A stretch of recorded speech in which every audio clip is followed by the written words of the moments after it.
Kimba the White Lion is one of the most bizarre and insane things I have ever watched, and I only started watching it because I'm working on a big review of The Lion King 2019. Many people have asked me about my thoughts on the controversy between Kimba and The Lion King, and I figured it would be appropriate to include a little Kimba segue in the review. What I didn't know at the time was just how much I would eventually want to say about it. Boy, was I ever naive. So here's a separate video for the Kimba controversy that would be way too long to fit into the Lion King video. Kimba the White Lion was created by Osamu Tezuka. It started as a manga in the year 1950 titled Jungle Emperor. Tezuka is basically the Walt Disney of Japan, and his works have heavily inspired the manga and anime that we see today. Tezuka himself was largely inspired by Disney films like Bambi and Dumbo, and that inspiration wound up leading to the design of large and expressive eyes in his works that are now commonplace in anime today. Tezuka was very open about where his inspirations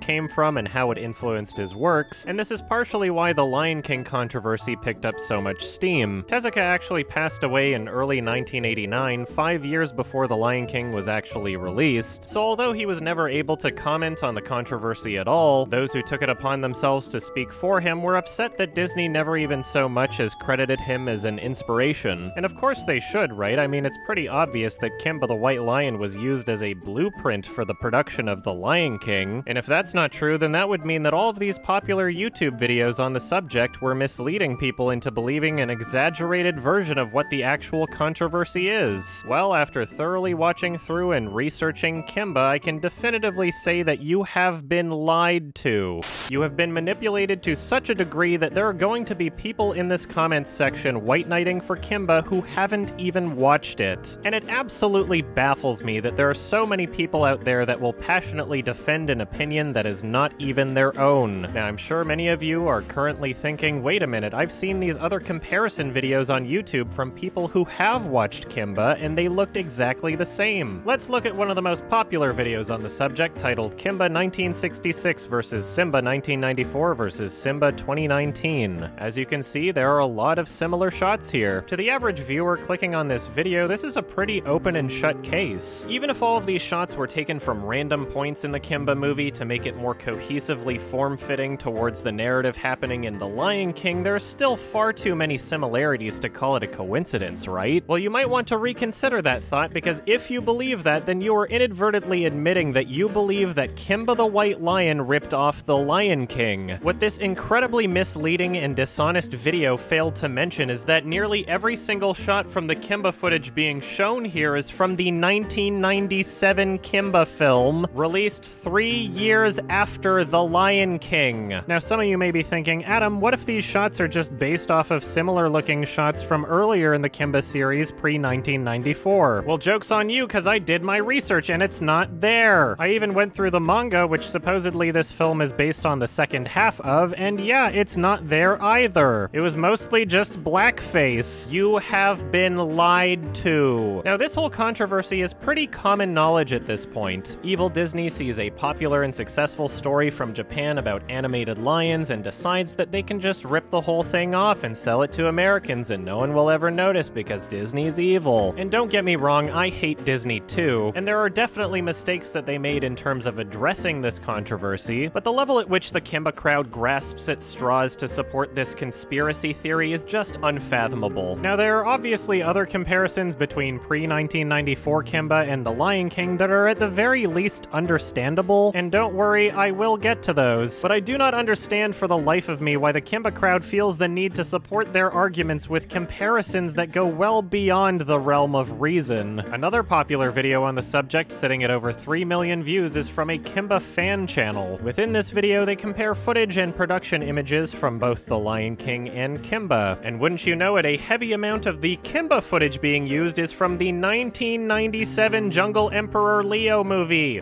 3 years after The Lion King. They even use shots from a Kimba short film from the year 2000. Whether or not the original intent of this video was to make people believe an exaggerated version of the controversy, its presentation and even video description wind up making that inevitable. And this is exactly why people should avoid having strong opinions on subjects that they haven't done their own research on. Every time I have a conversation with someone about the Kimba controversy, it seems as though they believe that Kimba is a single film film from the 1960s. But to some people, The Lion King came across as an obvious ripoff of the Japanese film Kimba the White Lion. This movie, which is based off a manga series by Osamu Tezuka, first aired in 1965, decades before The Lion King hit the big screen.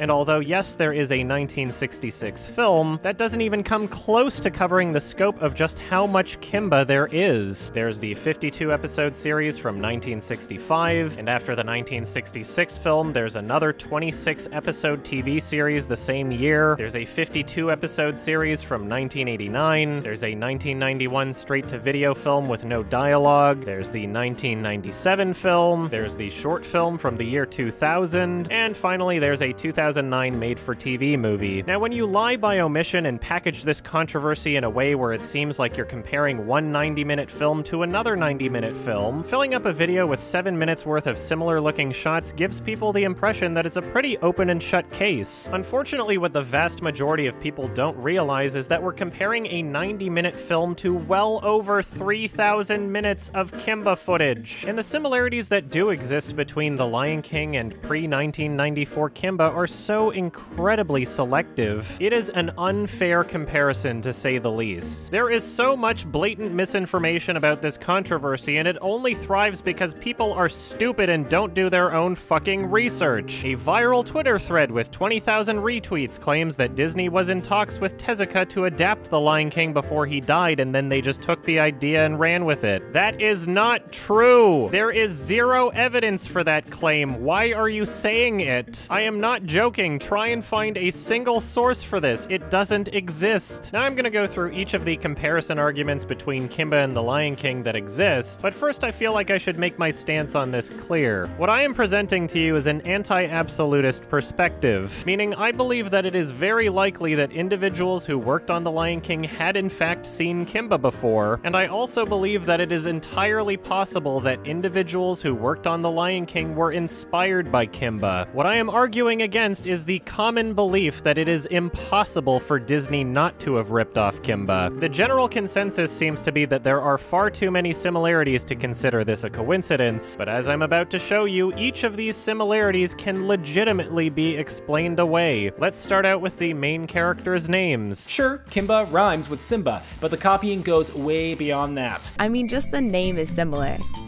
Kimba, Simba?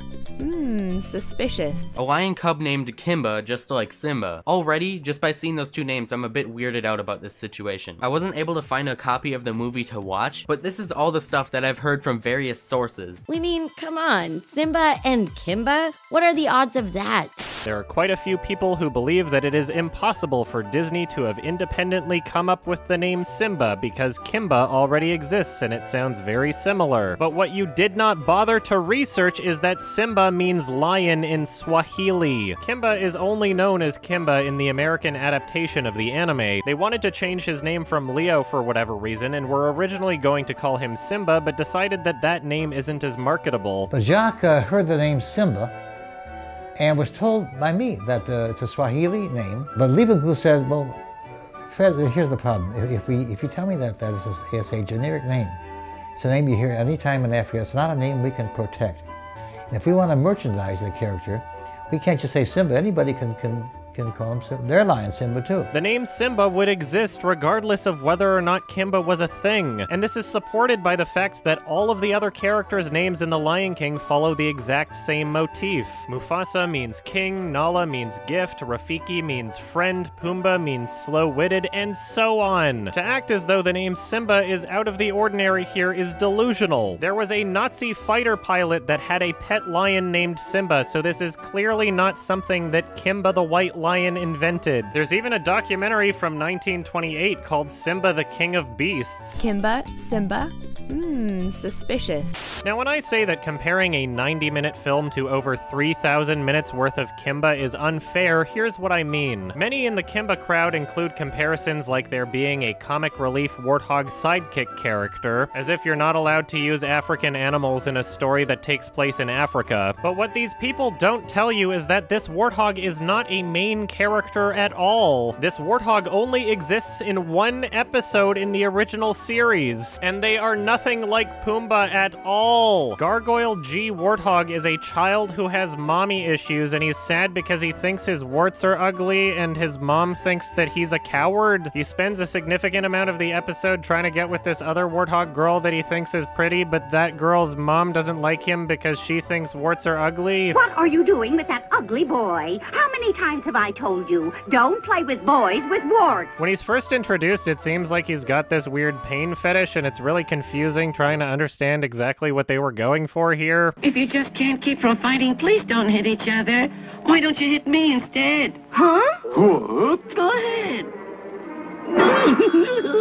Excuse me, but you shouldn't hurt your baby. But he deserves a good spanking because he's naughty. I'd like to share his spanking so he won't feel so bad. I'm with you, boy.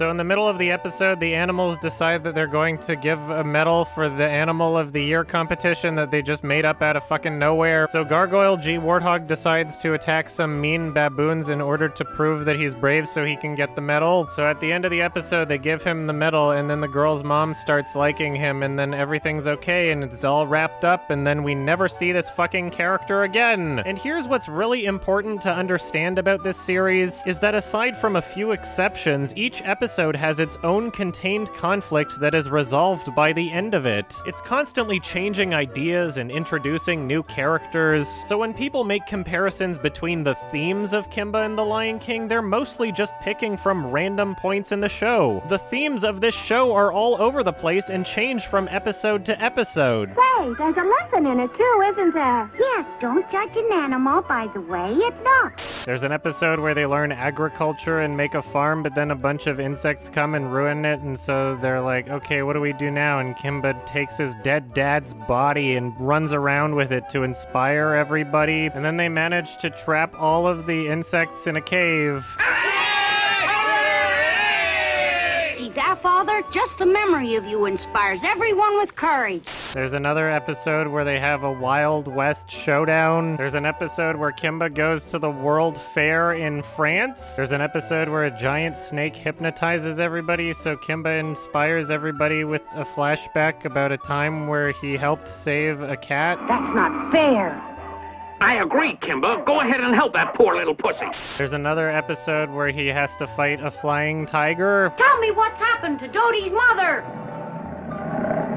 And besides, how come you have wings? That's a stupid question. Why does anyone have wings? There's an episode where he goes to a lion convention and he gets bullied because of the color of his fur. You're just a white pussycat like your father. You have no right to call him names just because he was white. Get this kitten out of here.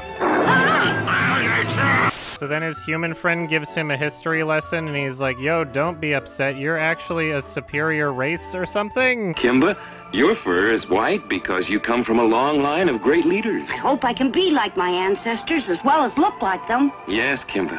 If we're going to talk about themes, I would argue that one of the most consistent themes of this show would be colloquialism. You know, kind of like a let's civilize the savages sort of thing. Back to civilization, away from these dangerous animals. But I want to stay here, Uncle, so I can help the animals become civilized too. Kimba spends a lot of time trying to get the animals around him to become civilized. You take care of the future, Kimba. Turn the jungle into a civilized world, just as our father tried to do. It isn't easy, but I know you'll keep trying. They build a school and a hospital and a post office and a restaurant. They even built a fucking amusement park. This is a wonderful idea, Kimba. Wonderful. It shows what can be done when we work together. For the most part, it's just Kimba and the animals, I guess, but there are other parts of the show where the message they're trying to send gets a lot more transparent. Africa is changing. The continent is coming of age. The people must say goodbye to devil's masks and voodoo drums. That was all part of the past on the Dark Continent. Now a new light of understanding is shattering that darkness.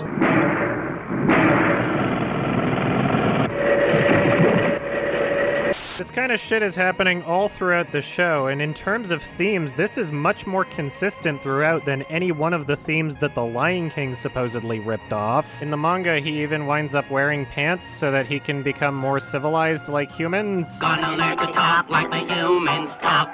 Gonna learn to walk like the humans walk. Never gonna stop till we get that far. There will be smart too, just like the humans are.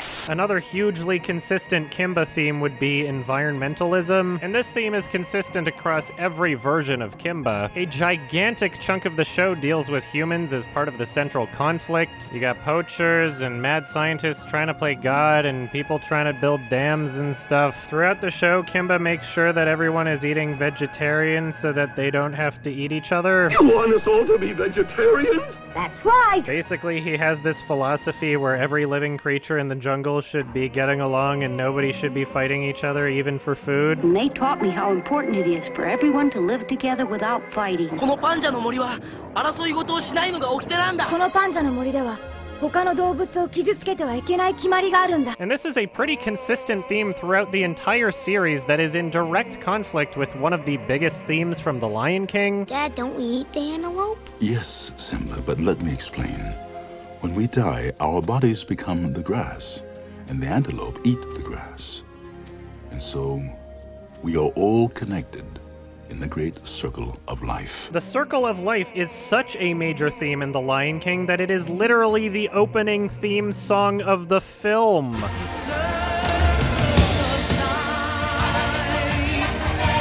These are completely opposing ideas about life and purpose and conflict, and this theme is not just non-existent in Kimba, it is contradictory. In The Lion King, they basically had racial segregation where the land was separated between species. You can't do anything to me. Technically they can. We are on their land. And yet one of the common arguments from the Kimba crowd is that Kimba being vegetarian somehow equates to Simba when he started eating bugs. First of all, eating insects is not vegetarian, and second, Simba did this because he moved to a new area and this is what his friends were eating. There was no moral opposition to eating meat. He was doing it to fit in with his peers who saved him. I'm so hungry I could eat a whole zebra.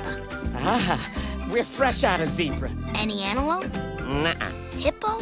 Nope. And even if there was antelope in this new area, what, did you expect a lion cub would be able to hunt one on his own? There's an episode where Kimba's human friend Roger, who just lives with them, his uncle shows up and he warns them that the elephants are about to be exterminated because people are fed up with the elephants. They just want them dead. Have they changed the rules at the game preserve? Yes, they're too crowded, so they're going to destroy all bad animals to make room for the good ones. So he shows up to warn the elephants, but they just bully him a bunch because all of the elephants in this show are just massive dicks for no reason. Except this one baby elephant, I guess, who's just absolutely terrifying.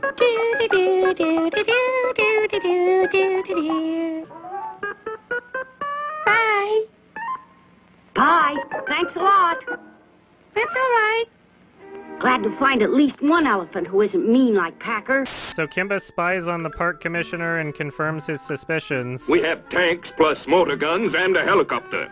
I can assure you that our hunting party will see to it that every single elephant in the park is destroyed. So Kimba goes back to the elephants and then he just gets bullied some more. You're mean. I mean it, Pachydermis. Now I understand why the humans want to exterminate you. He tries to warn them quite a few times, but they just won't stop bullying him. Eventually he gives up and just decides to warn Pee-wee the baby elephant instead. So he gets him to hide in this spot that's apparently closed at night. So then they just start destroying the elephants with fucking tanks and helicopters.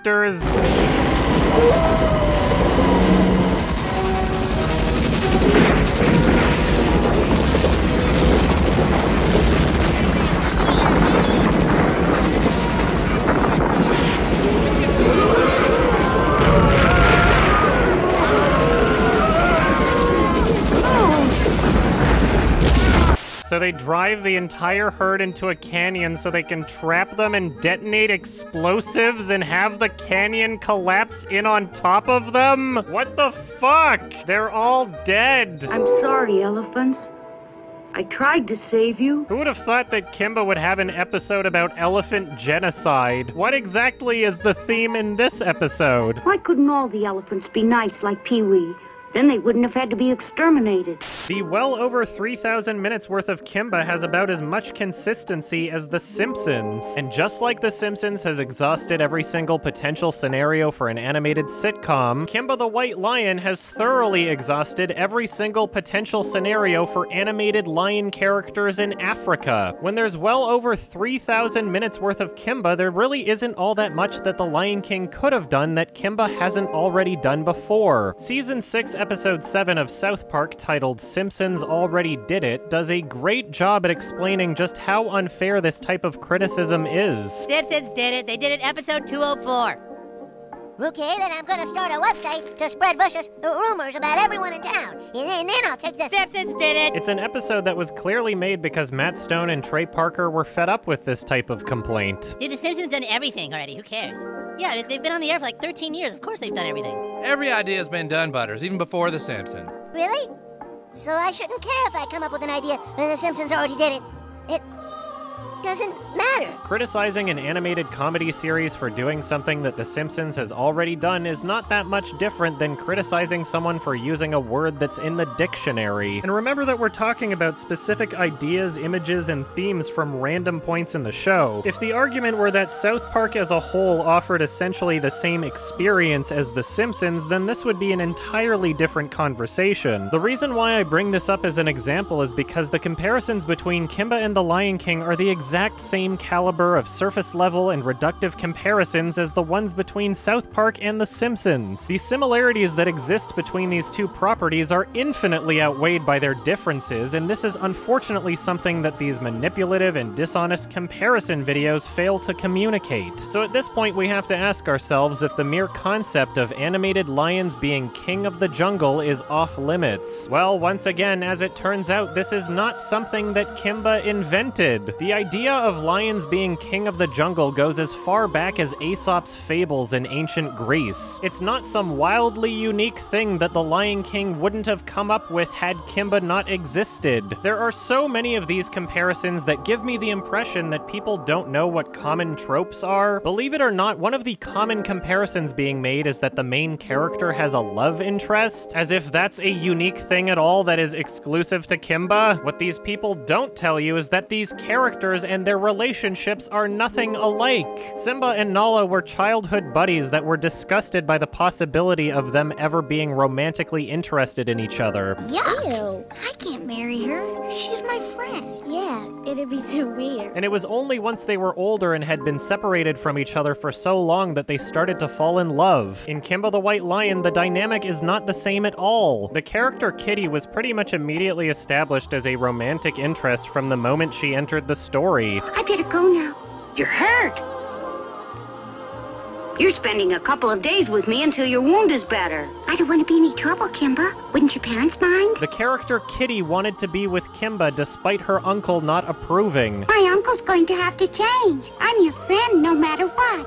Oh, you're a real pal. It was more of a Romeo and Juliet type scenario. They weren't childhood friends that grew up with each other. She's literally from another part of the jungle and just shows up for the explicit purpose of being the main character's love interest. And I am not kidding when I say that these are common criticisms from the Kimba crowd. Nearly every article that talks about this controversy sources a book from Fred Patten called Watching Anime, Reading Manga, 25 Years of Essays and Reviews. And within this book can be found many of the insane comparison criticisms that I mention in this video, including Simba having a love interest. I'm sorry, but that was already on the checklist of Disney animated films well before Kimba ever existed. And I shit you not, this is included in the section where he lists points of similarity which seem to go beyond reasonable coincidence. How on earth is that a legitimate comparison? It legitimately feels as though these people just don't know what common tropes are. Now, Fred Patten actually has a lot of credibility when it comes to being an anime and manga fan. He was a founding member of North America's first anime fan club. He is widely considered to be one of the founding members of the furry fandom and wrote and edited many furry books. He played a gigantic role in popularizing Japanese animation in the United States. This guy was basically like one of the oldest otakus. He's actually got quite the legacy, and I want to make it clear that my criticisms are not with him as a person. I just really disagree with his take on Kimba and in The Lion King. One thing that needs to be understood is that books are written by human beings, and human beings are filled to the brim with their own personal biases. There's no denying that the guy clearly loved Kimba, but perhaps maybe the most prominent published source for these claims shouldn't be from a guy who was literally friends with Tezuka. You don't think that might influence his opinion on the matter just a bit? The Kimba vs. Simba chapter of his book starts out by saying that The Lion King's popularity is generally attributed to the strength of its characters and story, the maturing of a lion prince Simba from an insecure cub to a strong ruler of all the animals of the jungle. He then goes on to say that this is not the first time that this story has appeared in animation, and that Kimba the White Lion is the story of a maturing lion prince Kimba from an idealistic but often naive cub with self-doubts to a confident leader of all the animals of the jungle. Now, I would argue that there are many other reasons why The Lion King was successful, but for the most part, this is a fair summary. But this comparison to Kimba only works if you ignore what the vast majority of the show actually is. Kimba didn't run away from his responsibilities, and there was no arc of him taking his rightful place as king. He was literally just ruling shit from the moment he started existing. All of this shit where he's ruling over the animals, trying to get them to be more civilized and eating vegetarian, is him as a child. You can't just take random moments from the series where Kimba happens to lose confidence and pretend it's anything close to resembling a character arc. They don't add anything to his character, they are literally just incidental conflicts within contained episodes. In the episode previous to one where Kimba would lose confidence as part of the plot, Kimba is no different than the episode after. It is unreasonable to compare pivotal ideas that are necessary for a character's arc to random, unimportant padding that doesn't change anything about the show. And although you could argue that there's more development to this character in the manga, it is still not the same thing at all. The only way to compare the journey of these two characters as though they're anything similar is to reduce the entire experience down to single sentences. Like, yeah, if you ignore the entire experience of both of these properties, then they sound pretty similar. But these single sentences are not what the actual experiences of these two properties are. Now, I'm definitely not done going through each of these claims here, but there's something I want to talk about before I go further. When I talk about taking an anti-absolutist approach to this controversy, I'm sure that there will still be plenty of people who will not be persuaded, and I think after a certain point it might just boil down to a difference in philosophy. I am a very pro-art and creativity person, and because of that, I am against placing restrictions on art and creativity. There are plenty of instances of people creating similar works that were completely independent from one another. It is a thing that happens in art, especially when the vast majority of art follows very common formulas and tropes. I cannot tell you how frustrated I get when people are so quick to accuse others of plagiarism, especially when the original work supposedly being copied is not a very original thing at all. The vast majority of popular songs are in 4/4 time signature. The vast majority of popular songs are going to utilize chord progressions that sound pleasant to the ear. You can't just play random chords and hope that it sounds universally appealing. There is a logical equation to what makes sense and what doesn't. And I can fully understand the perspective of an artist that sees a much more successful song that has similarities to their own. There's going to be a part of their brain that feels as though they are owed the success of that more popular song. But that feeling shouldn't trump the reality that coincidence does exist. In 1946, Warner Brothers released a cartoon featuring Bugs Bunny playing Hungarian Rhapsody No. 2 on the piano while there was a mouse inside it. 5 months later, MGM released a cartoon featuring Tom the Cat playing Hungarian Rhapsody No. 2 on the piano while Jerry the Mouse was inside it. Although not entirely similar, both of these cartoons have basically the exact same concept and play the exact same song.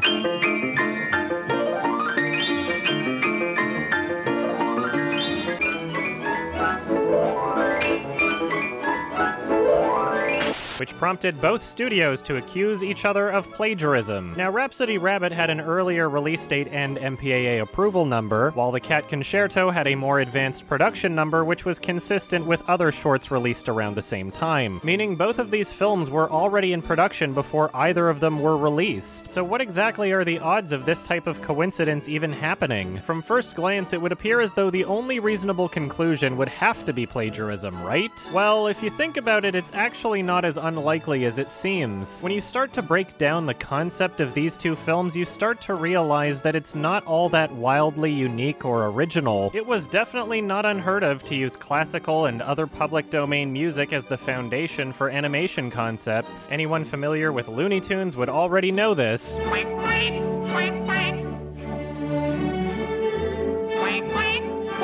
And although MGM didn't do this as frequently as Warner Brothers, there are still examples of them doing this as early as 1932.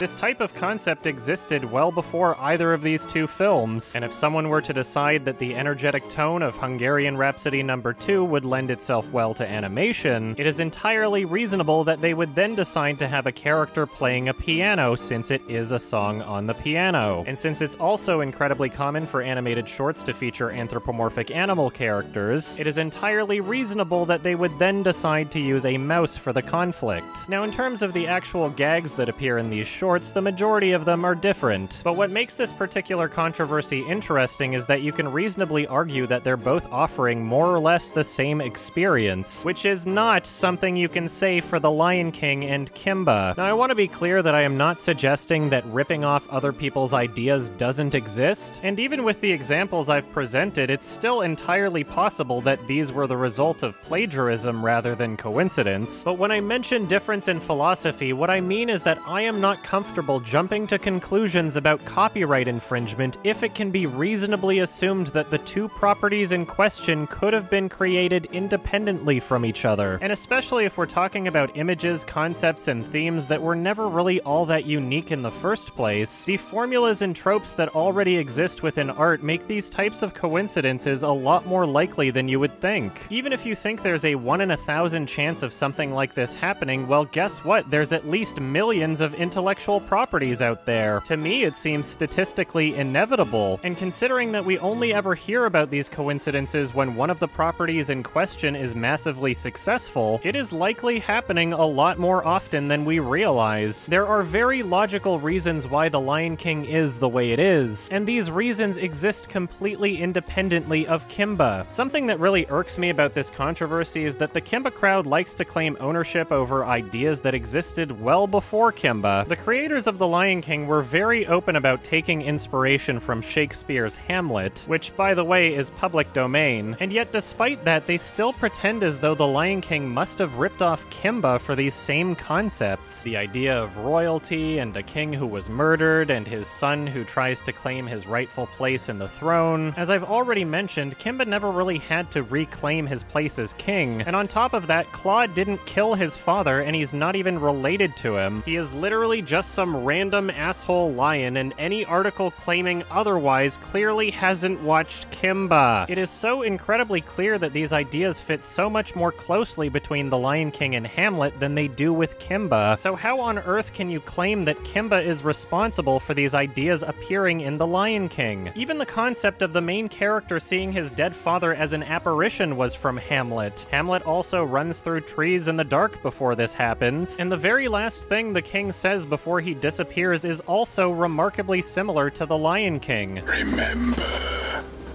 me. Father!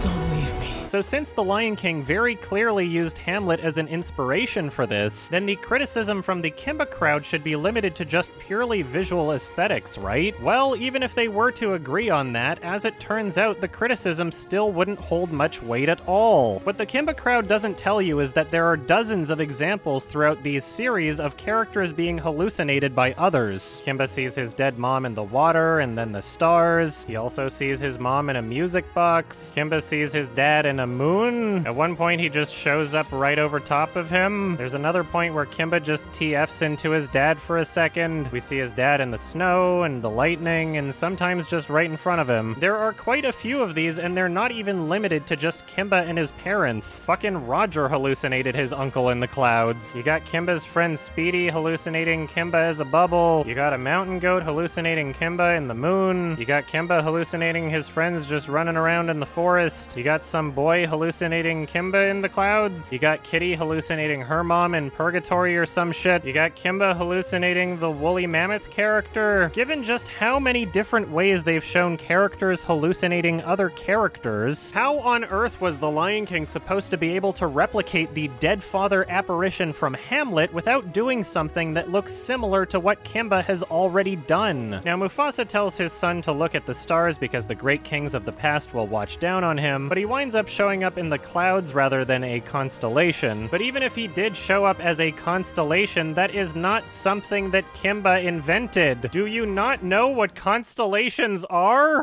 Now, granted, there is one image out of the dozens of hallucinations from Kimba showing his dad appearing in the clouds. This is from the 1991 symphonic poem Kimba film with no dialogue. Basically, it's a straight-to-video summary of the very early events of Kimba, and this is the last shot of the film where he's swimming back to the jungle right after escaping the boat. His father doesn't communicate to him, and there's no implication that you're supposed to take this image literally. It is a visual aesthetic choice to end the film on, and it's actually a reference to the last page of the manga. Now, The Lion King was already well into production before this 1991 straight-to-video film came out in Japan, but the manga obviously existed well before this. Unsurprisingly, there are many that use this panel as evidence that The Lion King ripped off Kimba, but what they don't tell you is that this cloud is not Kimba's dad at all. The cloud is literally Kimba, and the lion cub below is Kimba's son. This is at the very end of the manga once Kimba has already grown up, and spoilers, Kimba dies. Once again, this is a visual aesthetic choice to end the manga on, and it's not meant to be taken literally. This is not from a scene where a lion shows up in the clouds to communicate with their son. They also reference this panel at the end of the sequel series in 1966, but in this series they changed the story from the manga so that Kimba doesn't die at the end. So yeah, this lion isn't really supposed to be anyone, and it's just a visual aesthetic choice to end the series on. Regardless of which instance of this image you compare to The Lion King, there is a completely different context to this image, and The Lion King was in no way trying to replicate it visually or otherwise. The creators of The Lion King floated around many different ideas before deciding to have his father show up in the clouds, and somehow these concept images alone are used as evidence that they're ripping off Kimba? I'm sorry, but do you not understand how films are made? A big studio production like this is bound to go through several different concepts for how they want to communicate their ideas. It is a collaborative effort where people bounce ideas off of each other before deciding on the best one. I mean, just look at what Zazu used to look like. One of the most popular concept images criticized by the Kimba crowd is one of a white lion cub. First of all, Kimba did not invent white lions, and second, how does it make any sense to stretch your accusations of plagiarism to concepts that didn't even appear in the film? If having a white lion as one of the many different potential design concepts is somehow evidence that Disney was ripping off Kimba from the very beginning, then why does that logic not also apply in the other direction? Who's the black lion cub supposed to be? There's concept images of Scar without even having a scar. Initially, his character was supposed to be king of the baboons. I was handed this treatment. It was sort of a war between lions and baboons. Rafiki was a cheetah. The character of Scar was actually the leader of the baboons. It was a very different tale. So according to your own logic, would that not therefore mean that the hyenas are not ripoffs? Because that's certainly not something the Kimba crowd is claiming. Seems to me like you're just picking and choosing every single possible similarity that fits your agenda. Now, the hyenas and Scar and some other characters are ones that I have still yet to properly address in this video, but since apparently pretty much nobody outside of Japan has actually seen Kimba, I feel it's important to first give you an idea of what each of these shows are actually like. The biggest problem with having strong opinions on this controversy without actually having seen Kimba is that your mind fills in whatever it wants to. When you have two similar looking images side by side and you're familiar only with the context of one of them, your brain automatically assumes that there is a similar context to the one you're unfamiliar with. When shown an image of Pride Rock next to Kimba characters standing on the edge of a cliff, your brain assumes that there must have been some sort of Pride Rock equivalency in Kimba. In reality, the Kimba characters did not live on a Pride Rock equivalency. Kimba basically just had a hut in the jungle made out of spiky vines where he lived with his dead dad's body. In the sequel series, he lived inside of a tree, and in the '89 series, he lived in a crashed airplane. There is no recurring cliff location that one could say is similar to Pride Rock, and any shot of the characters on the edge of a cliff is purely incidental for aesthetic purposes. His name is Speckle Rex. He is the king of the ancient and honorable order of spotted lions. When dealing with a show where the terrains are limited to those found in Africa, of course you're going to have characters looking out at the scenery from the edge of a cliff at certain points in the show. These moments usually took place at the end of an episode to give a sense of scale and closure. Goodbye, Kimba. Goodbye. Goodbye. Goodbye, rationality. Goodbye! When shown images of a fight scene taking place on a cliff and a similar-looking fight scene from Kimba, your brain assumes that the Kimba footage must have a similar context towards what's happening in The Lion King. In reality, Kimba had a wide variety of characters fighting on or falling off cliffs all throughout each of these series. He's right down there. The only ones you see being compared are the ones that just happen to look like The Lion King, but in Kimba, cliffs were constantly used as a source of conflict.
Given just how many different scenarios and characters have been used for cliff conflicts in Kimba, then how on earth could The Lion King possibly have had a fight scene on a cliff that didn't look like something from Kimba? And I shit you not, the selectively edited cliff scenes from Kimba are no more significant to the show than literally any other moment. Do you not notice how the Kimba footage is from several different episodes to cover a single scene from The Lion King? The reason this lion turns blue all of a sudden is because it's a complete completely different character. And neither of these characters are Claw. They're just random lions that show up in one episode each in the sequel series to fulfill their specific conflicts within their contained episodes. And they are never seen again. The Kimba crowd is constantly comparing important pivotal moments from The Lion King to random unimportant moments plucked from the well over 3,000 minutes worth of Kimba that, if removed, would change absolutely nothing about the show. This is truly a Kimba did it type scenario. If The Lion King instead ended with Simba drowning Scar, well, guess what? Kimba did that too. They also wouldn't be able to end the fight scene with an avalanche or a rock slide, no storms of any kind, no waterfalls. Pretty much any common idea for conflict has been covered in this show. And if your comparisons are going to include random one-off characters that don't even matter, then what could they possibly have done?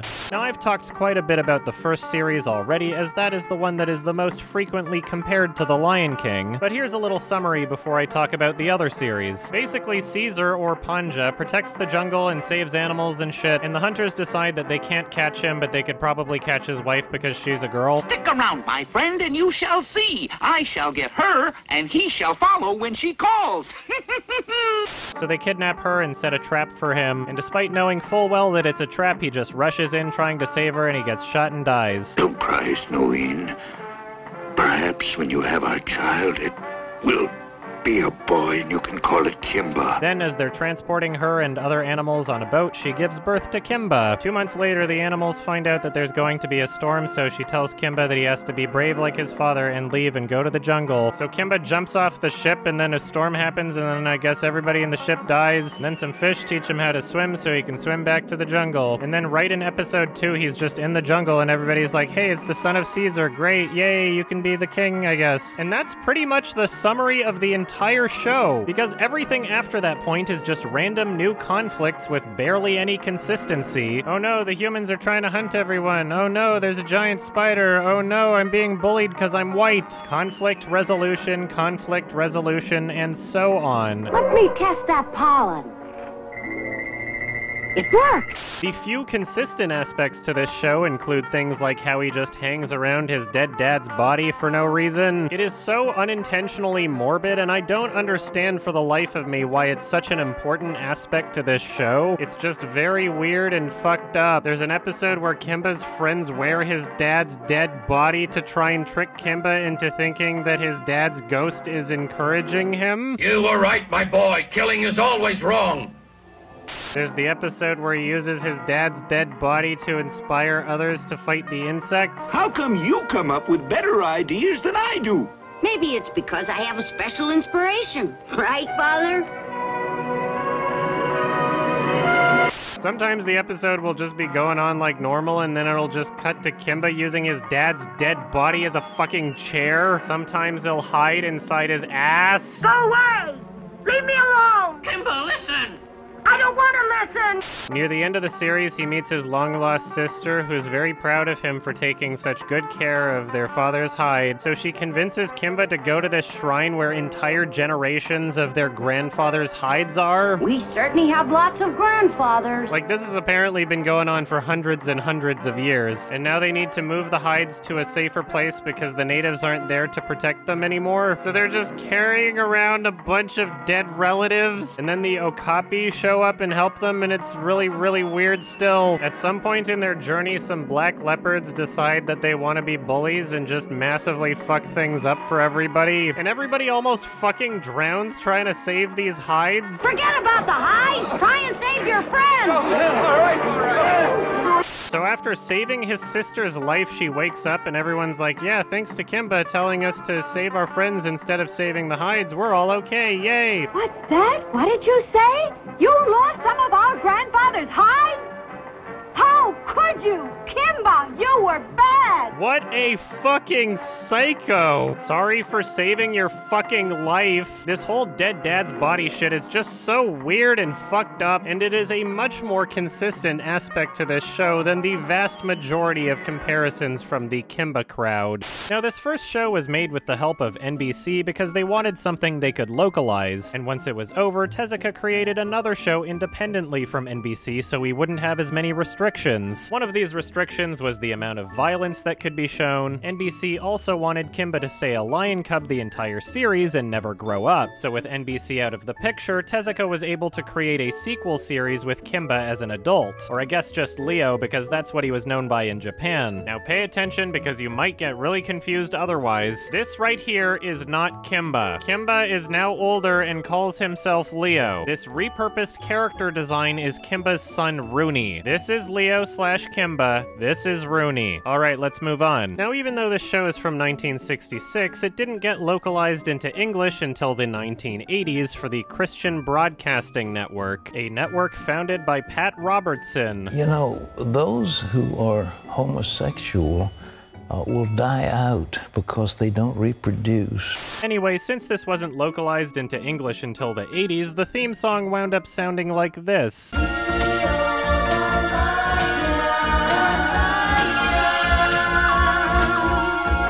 And it really did not seem like they gave a shit when it came to the dub. Let me go, let me go, let me go, let me go, let me go. Don't be afraid. I just want to be friends with you. Christopher Sugi. Wow, it's Leo the Talking White Lion. I didn't know he existed. I know this seems like a YouTube parody, but this is actually the official dub for the show. I am not kidding. You kidnapped my grandpa! Give him back! Leo's voice is incredibly unnerving and caught me off guard every single time he opened his mouth. I understand the way you feel, and I know you want to fight Zamba, but perhaps you'll have to fight him alone without me. I was pleased to hear that my children could help you, Rick. And now I'm pleased to see you helping my children. Thank you very much. Many of the characters sound absolutely irritating. Your father says that you're a good little coward, and I'm gonna tell everyone in the jungle. You're the one, you're the coward. You made your father do everything for you. How will we ever get through this alone, Leo? Oh, I lost my mama, Leo. And to make matters worse, the DVDs are the worst quality I've ever seen. All of the video is way too fucking dark, and all of the audio sounds like ear rape.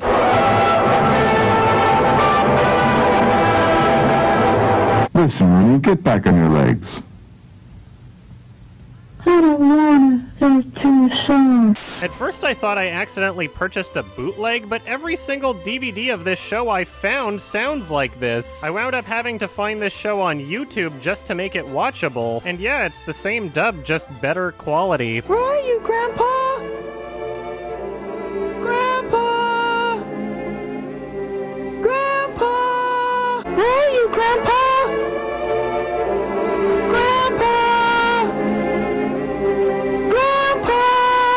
The cover art for these DVDs certainly make them look like bootlegs, but I still have to assume that they're an official release, because A, a bootleg version would probably still be better quality than this, and B, why would anyone produce and distribute bootleg versions of a show that basically no one wants to buy? There's not really that much of a market for this. It really just seems like Palm Beach Entertainment didn't give a single fuck.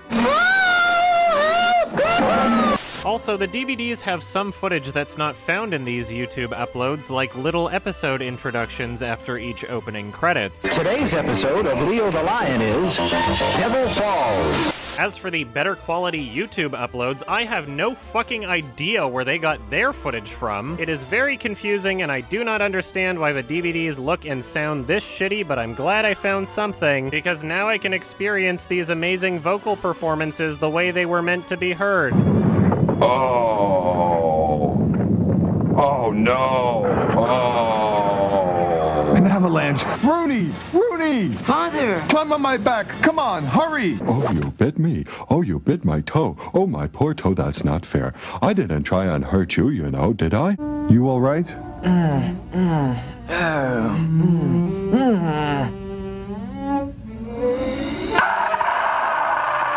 Now you're probably wondering why it took so long for this show to get an English dub, and it's probably the same reason why the original manga never got an English release. Blackface. Lots and lots of blackface. You be out of your mind, boss. How could you expect us to work if we don't eat? The price for meat is too high already, Mr. Boss Man. Wanna, I'll be sorry the white lion got away.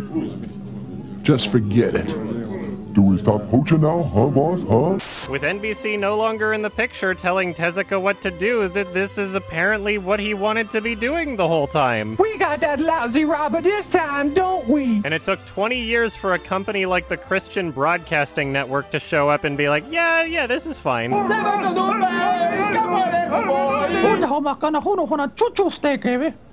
He say all they got is a 2-inch long rat steak, boss. Then bring me something to drink! Now, I am in no way implying that Kimba fans are all massive racists, and you can always say that this is a product of its time like many American cartoons, but I do find it quite amusing because so many people paint this controversy as an evil racist Americans versus poor little Japanese artists sort of thing. I'm sorry, but if racial politics is one of the deciding factors in terms of how you feel about this controversy, then you might not want to support Kimba. You might accidentally look a lot more racist defending this over The Lion King. This is what Tezuka wanted the entire time. If we're gonna talk about differences between Kimba and The Lion King, I think it's worth mentioning that The Lion King was very much a love letter to Africa. It was one of the very first big studio animated films to really embrace the culture and include it as part of its soundtrack, visuals, and themes. Hakuna Matata. What? Hakuna Matata. It means no worries. It was very important to have a large flavor of real African effects and sounds, and indeed lyrics, which Lebo brought.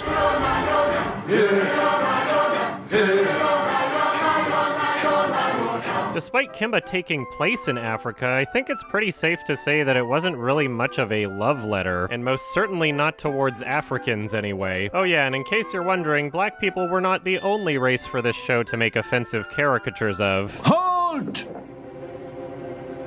What? Gold!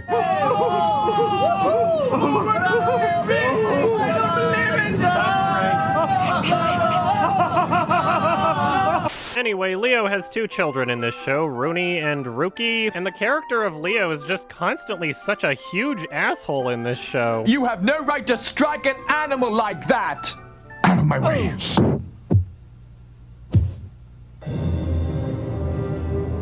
You killed Mandy! He literally just abuses his children for no reason.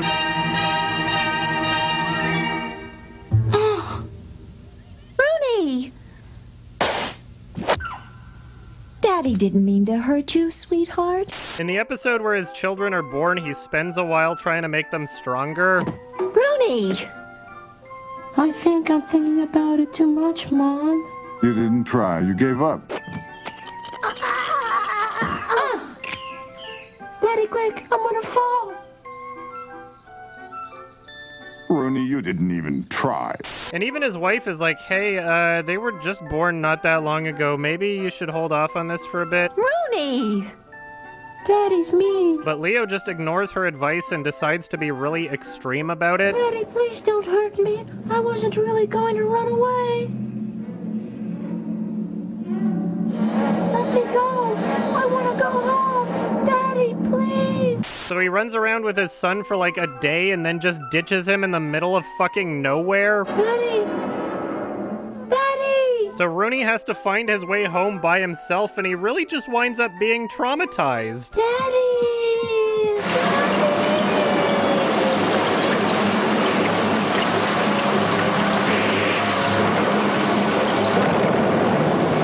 During this long and perilous journey, he almost dies several times, and then only after he's about to be fucking gutted does his dad show up. Are they gone, Father? They sure are, son. Jerboa. Oh, poor Jerboa. My friend is dead. My poor friend. Yeah, I was watching you from a distance and probably could have helped at any moment, but I wanted you to be within a millisecond of losing your fucking life before I jumped in. Rooney seems to have already forgotten how scary that long journey was without you. How did you know he wouldn't get hurt? Because I watched him every step. Okay. I'm sure this child will grow up to be perfectly normal and well-adjusted without any psychological scars. Speaking of scars, Claw isn't even in this entire series, but that doesn't stop the Kimba crowd from using this show to make these comparisons. Now, the themes and morality of the first show were already all over the fucking place, but in this series, they somehow managed to be even more inconsistent. Remember, when you use force to solve a problem, it shows others that you've run out of good ideas. There's an episode where he comes across a blind tribesman whose main goal is to get revenge on a leopard named Lubar, and the moment he's introduced, we see him absolutely destroying about a dozen leopards with fucking grenades. So yeah, being blind apparently isn't affecting his ability to fight much. So Leo goes to the leopard place to warn Lubar that he's gonna get fucked up. Oh, I know the coward you mean. Are you calling this man a coward? No, I'm wrong. I call him a blind, whimpering coward. So Leo's like, yeah, I've seen him kill a bunch of your friends with fucking grenades. Maybe you should get out of here? You think it would be wise that I should run when I have my children to protect me? What? So Lubar tells Leo that he's got 20 other leopards to help defend him against this guy that wants to kill him, and Leo's all of a sudden offended about it? Those odds would make it murder, Lubar, not a fight. You'd force me to take the man's side. Against you. The guy's trying to kill him. You just saw him murder a dozen other leopards with grenades. At what point do you consider it to be not a fair fight anymore? Is he not allowed to defend himself? So Leo runs back to this guy to tell him that he's going to join his cause, and in the middle of their conversation, he just kills another leopard. So the tribesman's like, yo, won't the other animals hate you for joining my side? Why don't you let me worry about that? I have a hatred myself. I hate unfair odds. Come on. You a strange lion, Leo. First of all, it seems like he's got this under control. And second, what kind of twisted-ass backwards morality is this anyway? If there was one hunter trying to destroy everything in your jungle, would you just join his side? I mean, it's just one hunter and I don't like unfair odds, so I guess I have to. What is your fucking problem, Leo? Might I remind you that this character's journey is being called way too similar to Simba's. Yeah, remember how Simba started out as a kind and caring vegetarian child and then grew up to be basically Hitler? Anyway, Leo and the blind tribesmen are just chilling by the fire talking about how they're gonna kill Lubar, and then Lubar shows up and drops some boulders on them.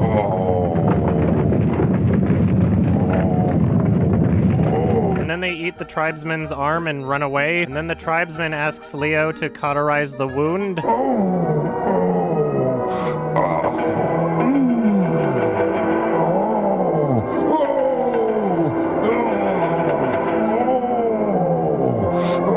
So the next morning, they make it to Lubar's area and they try to fuck him up, but the leopards are using ropes and tie them up. Leo manages to get the tribesman free, and he responds by immediately doing this. And then, of course, he just kills Lubar. I've won at last.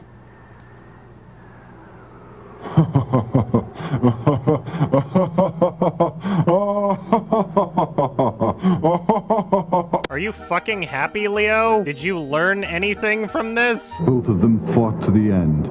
And in the end, all they were fighting over was a past hatred that was already dead. You fucking participated, you asshole! Don't pretend like you're taking the moral high ground here. What is your deal, Leo? Another thing about this show that I should probably mention is that they still do the weird dead dad's body thing. Why don't you both say good morning to your grandfather? Hi, good morning, Grandfather. He's still got it, and now his son can just play with it, I guess. There's an episode where it gets stolen, and they have to go on a journey to get it back. Ah! Grandfather! Ah! Oh!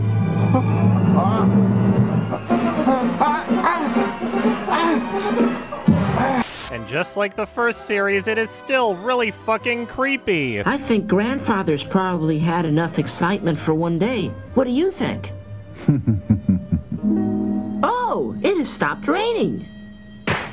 Ow! Run! him! Oh yeah, they're also still doing that whole vegetarian thing. In the words of the immortal Rooney, did you ever try hunting an excellent salad? Anyway, this show obviously isn't very much like The Lion King at all, and the few visual comparisons being made are pretty fucking selective and dishonest. All in all, this show was incredibly exhausting, and the only entertaining aspects were some hilarious out-of-context moments here and there. There's no radio in my mouth, but you're welcome to look if you wish.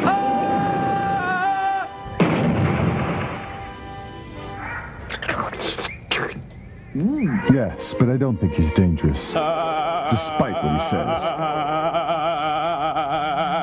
In 1989, we got the New Adventures of Kimba, and this was basically a modernized retelling of the original 1965 series. And although there were many of the same plots, characters, and beats, this one still managed to be kind of its own thing. Out of all of the Kimba series, this one felt like it had the most continuity. There were actually overarching storylines that carried over from one episode into the next, and that's not consistent the entire show, as many of the episodes are pretty contained, but it felt like a much better presentation in terms of storytelling overall. Now, just like the original series, this one took place over 52 episodes. However, this didn't get an English release until 1998, 4 years after The Lion King, and even the English release only got 13 out of the 52 episodes. There are some who speculate that this is because it was a poor quality dub, but to me it doesn't really stick out as being worse than any other English dub of a Japanese cartoon. I don't know how I could have been so stupid.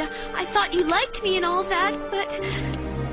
Raya, hold on a sec. Sounds just fine to me. Or maybe my expectations have just been significantly lowered after hearing the sequel series dub. Oh, you bit me. Oh, you bit my toe. Oh, my poor toe, that's not fair. I will say that the Japanese version is still clearly better than the English dub. The English version wound up redubbing the score using synthesized instruments, and there's also a few characters in the show that sound way too similar to each other. This is Melody's private cliff and you're a trespasser. I would like to talk to Melody myself. No one ever talks to my grandfather. And the original Japanese theme song is actually pretty catchy.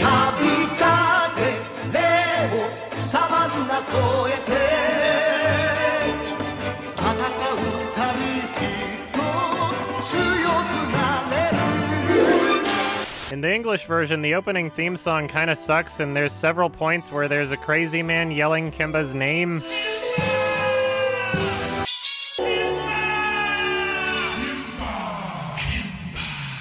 Anyway, despite this not even coming to North America until 4 years after The Lion King, the Kimba crowd still uses this show in their comparisons as evidence that The Lion King ripped off Kimba. You see, one of The Lion King directors, Roger Allers, was actually in Japan in the 1980s working on a film called Little Nemo Adventures in Slumberland. In the book titled From Goods to a Good Life, Intellectual Property and Global Justice, Georgetown University law professor Madhavi Sunder writes that Roger Allers was in Japan at the exact same time as this remake series was airing on Japanese television. Ladies and gentlemen, we got him.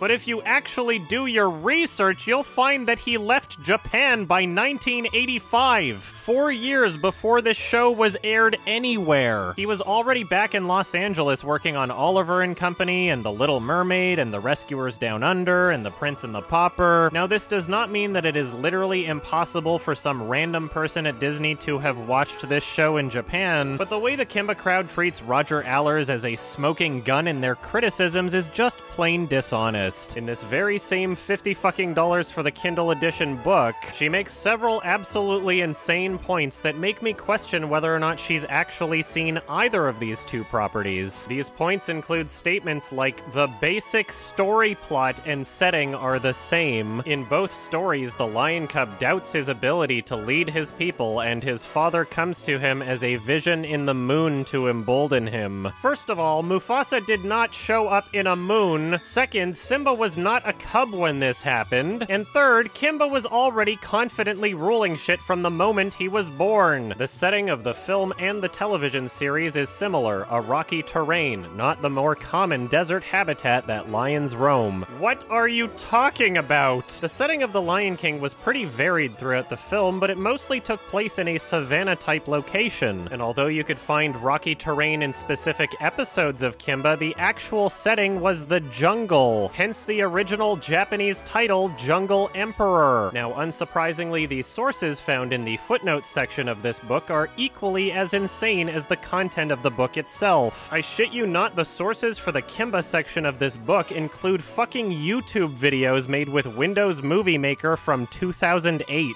One of these YouTube videos includes hilarious statements like, Scar himself looks like foreign, weak and with very female moves. And this is legitimately listed as a source in this law professor's book. A source that can't even get its own facts right. This YouTube video incorrectly attributes footage as being from the 1989 series when it's actually from the 1966 sequel show. But fuck it, I guess if somebody said something on the internet, then it must be true. You really think someone would do that? Just go on the internet and tell lies? When talking about the original manga, the corresponding footnote seems to reference the 1997 Kimba film, even though the 97 film was mentioned nowhere in this book. Did you just Google search Jungle Emperor and then accidentally credit the wrong one without realizing that the publication date contradicts everything you're saying? It really does not seem like she actually watched Kimba, and many of the points being made here just seem like strategically reworded points from Fred Patten's book, which is kind of ironic if you think about it, and at least she does credit Fred Patten's book as a source in the footnotes, but that kind of makes this even more embarrassing when you read that one of her points against The Lion King is the Kimba Simba name similarity, because that point was already debunked within the very same Fred Patten book that she listed as a source. What is going on? Now, I should point out that the way she phrased this section makes it so that she can absolve herself of any ownership of these claims. She's just reporting on what other people have said, and it doesn't matter if any of these claims are true or not, I guess. But what is the point of including these here as though they're just as legitimate as anything else said in this book? And also, there are several points being made here that I can't find backed up by anywhere else anyway, not even within the very sources being listed. I have yet to find a single other person that claims that Mufasa showed up in a moon. Perhaps this low-res image in this shitty YouTube video she sourced is what confused her? It kind of looks like a moon here, I guess, so if you haven't seen The Lion King, then this might be really confusing. This is the only reasonable explanation, right? Unless she conveniently decided not to specify that she was actually talking about concept art that didn't even make it into the final product. Every single article that claims that Roger Allers was in Japan at the same time that this remake series was airing just leads back to this book, which is why I even bought it in the first place. Well, he was in Japan in the 80s, and this remake series aired within the last 3 months of the 80s, so it must have been the same time, I guess. After doing more research, I came across a TED Talk she gave on the controversy, and she says a lot of the same things here, too. To begin with, the plots of the stories are the same.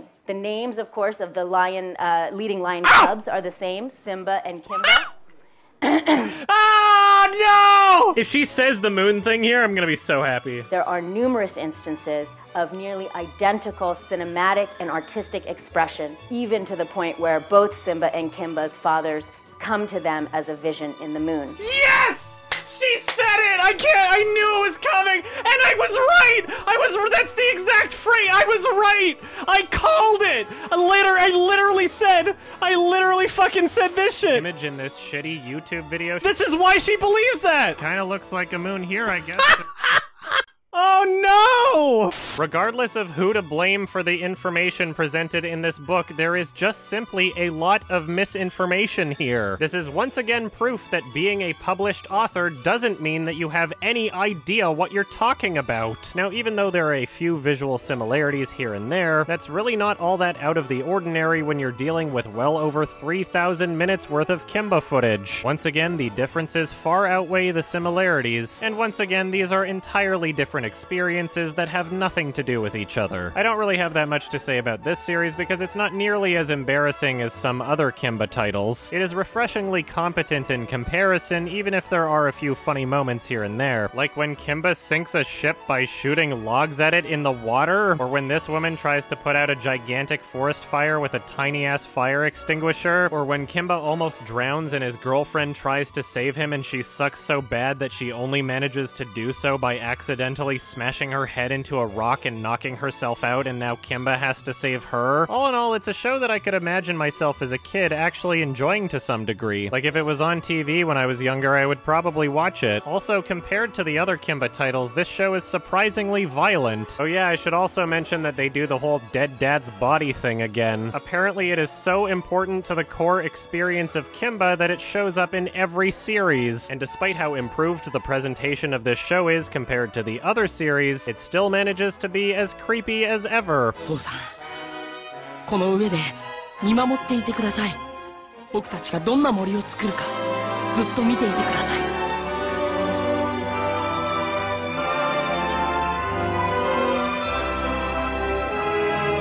Anyway, let's move on to the next Kimba thing. I don't really have much to say about the 1991 symphonic poem film, because just like the 1966 film, it is basically just a summary of events from the first series. There isn't really anything within these two films that I didn't already cover, so yeah, let's move on. In 1993, we got a re-release of the original 1965 series. It's the same footage, just shortened down and with a completely new Canadian dub. So that's why he was picking on me the other day. I'm sorry. It's okay. It doesn't matter what everybody else says. I'm me. Now, there isn't really anything new to mention about this series when it comes to the Lion King controversy, but I figured I'd mention it because it is interesting that it exists, and it was kind of amusing to see how they would rewrite some of the more inappropriate lines from the original series. He was a lion! You have no right to call him names just because he was white! I am a lion! Now apologize for calling my father inferior! Kimba, your fur is white because you come from a long line of great leaders. I hope I can be like my ancestors as well as look like them. Yes, Kimba. Andropoulos had strength and wisdom that he passed down from generation to generation. With strength and wisdom, he and his descendants were able to make those around them safe and happy. Kimba, you're like this too.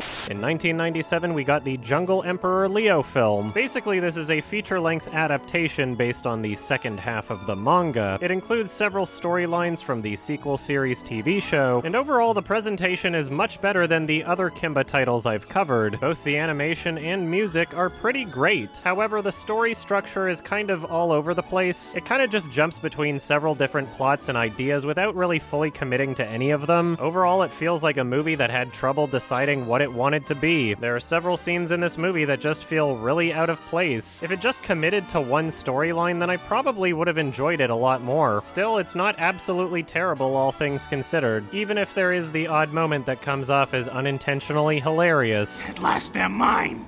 All the money, all the power. Delicious.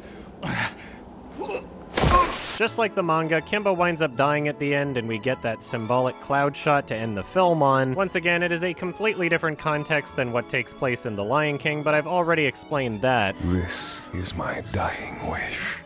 You must eat my flesh and clothe yourself with my fur. Now, as I've already mentioned, there are countless examples of people comparing this footage to The Lion King despite it coming out 3 years after, and the overwhelming amount of visuals being compared are ones that did not exist until this film. Now, even though this film is a retelling of the second half of the manga, the images you see here are not recreations of images in the manga. They are exclusive to this 1997 film, so it doesn't make any sense to include these shots as evidence that The Lion King ripped off Kimba. If you truly believe in the argument you're making, why on earth would you feel the need to use illegitimate examples to back up your claims? By doing so, you are only making your claims look less legitimate, and it seems like almost every single YouTube video and published article uses footage from the 97 movie. This is the 1997 movie. What are you doing? This is why are you even putting that there? This is from 1997. Please, why do all the Kimba people keep putting the 1997 movie in here? Why do they keep doing that? You're using clips from the 97 movie! What are you doing?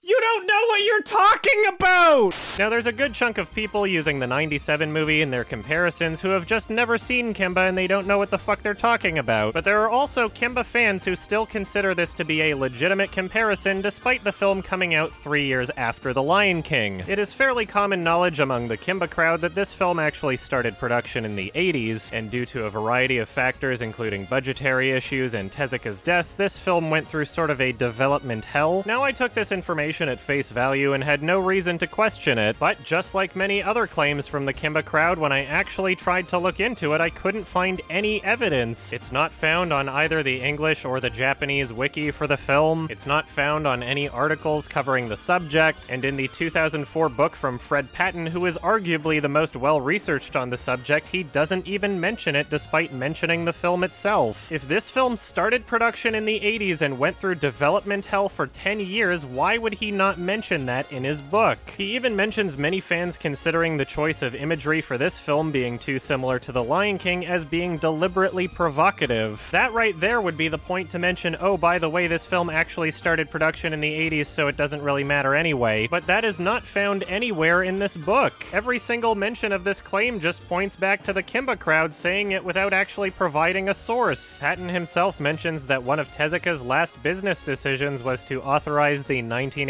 remake series, which makes sense because he died in 1989, but when talking about the 1997 film, there is no mention of Tezuka having been involved at all. I am seriously starting to doubt that this film was in production in the 1980s like the Kimba crowd is claiming. If you look at other anime films released the same year, it becomes clear that a 10-year-long production is pretty out of the ordinary. Miyazaki started writing Princess Mononoke less than 3 years before its release, and Perfect Blue didn't even have a budget until 2 years before it got finished. If this film was in production in the 80s and Tezuka's death wound up postponing it by 10 years, then why was the '89 remake series seemingly not affected at all? The only mention of this film being in production in the 80s is from the 2003 Anime Works DVD release of this film. It is on this disc that they show the film's trailer, and at the very end you can see copyright 1987 Tezuka Productions. And to be perfectly honest with you, after thoroughly researching this, I genuinely believe that this was a typo. Oh, what a difference a single number can make. If this number was not meant to represent the release date of the film, but instead the release date of the trailer or initial date of the film's production, it would be the only trailer on this entire disc that decided to do so. On this same disc, we see the trailer for Virtua Fighter, and its copyrights are listed as 1995 for its initial airing and 2000 for its DVD release. Another trailer on this disc is for Fortune Quest, which lists its copyright as 1997. Once again, the actual date of its release. Another trailer on this disc is for Magic Knight Ray Earth, and the copyright year is for its DVD release. Now, before some of you jump to conclusions, I should mention that not even the Kimba crowd is claiming that this film was released in 1987, and at the end of the film itself, we can see that Anime Works is not claiming this either. So with this one number on the trailer on this specific 2003 DVD release of this film being the only mention of the 1980s in association with this film anywhere, I think it's pretty fucking safe to say that this was just a typo. According to the Japanese wiki for the film, the production company Shochiku didn't even contact Tezuka Productions until about 3 or 4 years before the film's release. And this is backed up by 2 different literary sources, meaning that the absolute earliest this film would have started production would be 1993, and it's entirely possible that the production for this film didn't even start until much later than that. And with so much of the imagery from this film in particular seeming intentionally provocative, that would actually make a lot of sense. You don't have to look very far at all to find evidence of Kimba-associated production and distribution companies intentionally fanning the flames of this controversy to promote the sale of their own products. And who can even blame them when they believe that the entire success of The Lion King is something that they are rightfully owed? Could it be possible that the new similarities found within this film were done intentionally as a response to The Lion King? Based on everything else I've seen, it honestly would not surprise me at all. To be perfectly honest with you, it seems as though this film was only even made to capitalize on the success of The Lion King. After doing even more research, I found an article from the editor-at-large at Anime News Network, and he claims that the film didn't start production until 1994, which is the same year that The Lion King was release. Now, even if by some miracle all of this information was incorrect, or even if there was a full trailer for this film before The Lion King even started their storyboards, it still would not even cover all of the shots that the Kimba crowd uses from this film in their comparison videos. This would just be more vaguely similar shots to add to the pile from the well over 3,000 minutes worth of Kimba, and that's really not all that unlikely when we're comparing decades worth of Kimba footage to a single 90-minute animated film about lions in Africa. And if this information is true and the production likely didn't even start until after The Lion King was released, then by your own logic you should therefore believe that Kimba also ripped off The Lion King, right?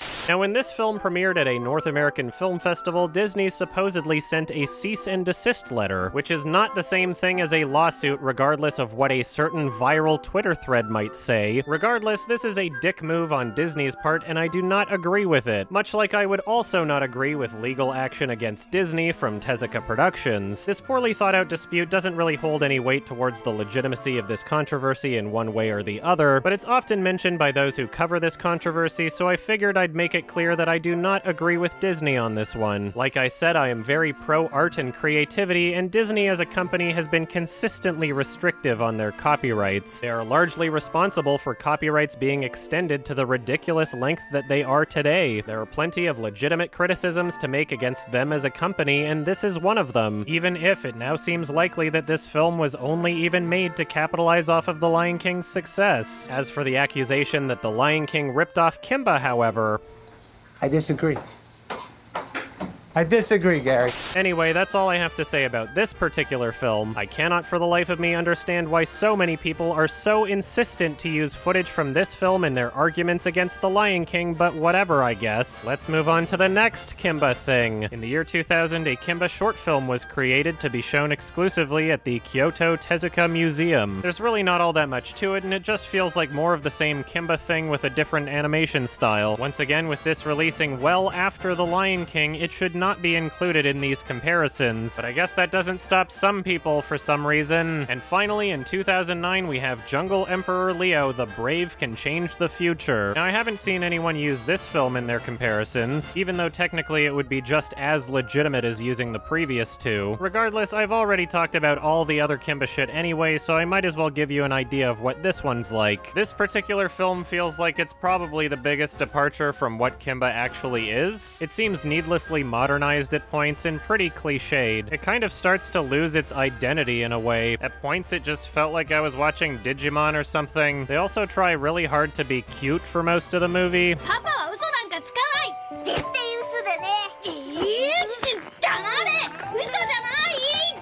Which makes for a really jarring tonal shift in the film's third act. Basically, human beings have destroyed the environment because they don't give a shit, so then they build an island called the Neo Jungle so the animals can hang out there instead. And rather than the animals being able to talk like the other Kimba properties, in this one, this little boy is basically just Dr. Dolittle. Anyway, this panther named Toto is kind of a dick, and the humans are like, man, we gotta get rid of him. But he's just way too fucking powerful and nothing they do works. Which is weird because they already captured all of these animals to bring to the Neo Jungle, but Toto's just too strong, there's nothing they can do. So they release a bunch of carnivorous locusts just to kill this one panther, and these things really hate birds too, I guess, and only after they release these killing machines do they realize that the boss man's son is out there. But I guess it doesn't matter because Kimba's dad manages to destroy the mother locust, and none of the other locusts work without that one. It just happened to work out, I guess. And now this finger dart addicted boss man just decides that he wants to kill all of the animals and replace them with clones, and I do not understand his motivation whatsoever. でも中には絶滅危惧種もいるんです。社長。もう少しで私たちは歴史に名を残す。動物は商品だ。 It's kind of a dumb movie. All I know is that it's very, very important to please quietly in the hall. Apparently just one sign didn't do the trick. Kimba spends a lot of the movie just being a little bitch who can't jump over this stupid cliff gap, but then his dad dies trying to save Toto for no reason, and then he leads all the animals to fight the humans so that they don't get exterminated. Apparently you can just go through an entrance to get under the island where the humans are hanging out. Kinda makes their carnivorous locust plan seem a bit more stupid, doesn't it? Not to mention the excessive methods they're using to exterminate the animals now. Anyway, they all fight a bunch, and there's this one guy with a taser stick, and they push him in the pool, and they're like, yay, we got him. And then the thing that Kimba needs to get to is across a gap, and now he has to jump. You get it? It's this reincorporation of that stupid fucking jump he's been trying to do the whole movie, but he couldn't because he was scared. And just as he's about to muster up some courage, the bald man shows back up and hits the bird and then falls off the building and dies. He literally just showed back up to hit the bird and then fell and died. It was really funny. So yeah, obviously Kimba makes the jump and saves the day, and some bullshit happens and things blow up. Toto saves the main characters and decides he's just gonna stay behind and die. And then they walk through a tunnel and everything's happy. The end. So, now that you have an idea of what these movies and shows actually are, I think it's time to address the rest of these similarity controversies with that context in mind. Let's start out by going over the rest of these character similarities. One of the most common criticisms against The Lion King is that its cast of characters seems to mirror characters found in Kimba. Every animal character in Kimba the White Lion has an analog in The Lion King. But after actually having watched the show, it becomes pretty clear that these character comparisons only work if you strip away everything that the character actually is. Let's start with Pauley and Zazu. Now, if you've only seen videos from the Kimba crowd and haven't actually watched the show, you'd probably assume that Pauley is kind of like a head servant, majordomo type character like Zazu. Well, as it turns out, that is not true. Like, sure, he's in the main cast of characters and he's also a bird, but beyond those two incredibly reductive similarities, these are not the same characters at all. Polly Cracker is literally just a dumb comic relief bird who gets angry all the time. He is not a character with any assigned royal duties, he is just a friend of Kimba. What defines Zazu as a character is that he has a strong sense of responsibility and tradition and order. He fulfills his role as a royal assistant and tries his best to avoid conflict at every turn, whereas Polly is just a dumb bird with anger problems. Without any exaggeration, the most defining character trait of Polly is that he's angry and wants to fight all the time. And if you don't believe me, just watch this. Take that, I've spent all morning practicing to be nice and I didn't have to. Why, you overgrown swamp cow, I'm going to teach you a lesson. Where's the what? Oh, what a dirty trick. Wait till I get my hands on the greedy pig who ate it. You did that on purpose, either help us or get out of here. What do you think he's doing, Dad? All right, I'll tell you. Oh, you ought to be punched in the nose, all of you. What is that truth anybody could have done? You're all talking nonsense, that's what you're doing. Bucky, that's the dumbest thing you've ever said. It means they're the ones who've been doing all the dirty work, that's what. You may be a big blow, but I'll bet I can beat you up single-handed. I'll give him the old 1, 2, and this, and this, and this. Why should I want to say anything? Then be quiet and let me tell it. Cut that laughing, this is a wedding. Oh, yeah? That's what you think. This happens to be a private wedding ceremony and nobody invited you to, so you better get out. What would your mother or father say to this, Kimba? They'd be ashamed, that's what. Hey, you're over the speed limit, Speedy. Why did you do that, Gargoyle? Why? You knew the hole was there. I can't swim. You could have found someplace instead of a trap.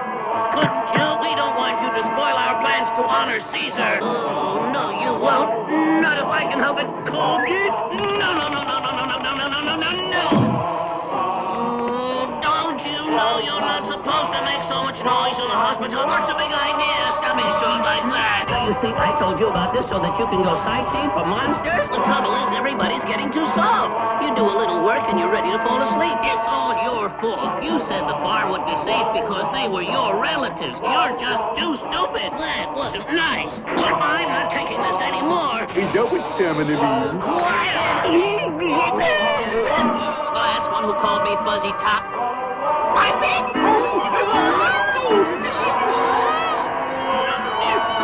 I'll teach you to call me Fuzzy Top, you big-nosed baboon. Then there's a talking bird that appears, and its role, its function, dramatically, is virtually the same thing. Yeah, this is totally Zazu, guys. Sorry, but you're not allowed to have a bird character in an animated lion movie because Kimba already did that. Doesn't matter that they're not the same species and they act nothing alike. Sorry, Kimba invented birds. And to make things worse, he looks a hell of a lot more similar to this Disney character from 1942. This comparison is honestly pretty fucking ridiculous. Another common comparison is between Rafiki and Daniel, and although their character traits traits are definitely more alike than Pauley and Zazu's, they are still incredibly different. Now, just like Pauley, Daniel is a friend of Kimba's. His main character trait is that he is old, and because he's seen as an older figure in Kimba's life, there are moments in the series where he does make suggestions to Kimba. But although the Kimba crowd pretends as though this therefore makes him a wise and virtuous old sage, the reality is that he's just a stereotypical cranky old man. What do you mean, will I be able to do it? I'm an elder in this jungle and a very determined baboon. Come on down from there! No!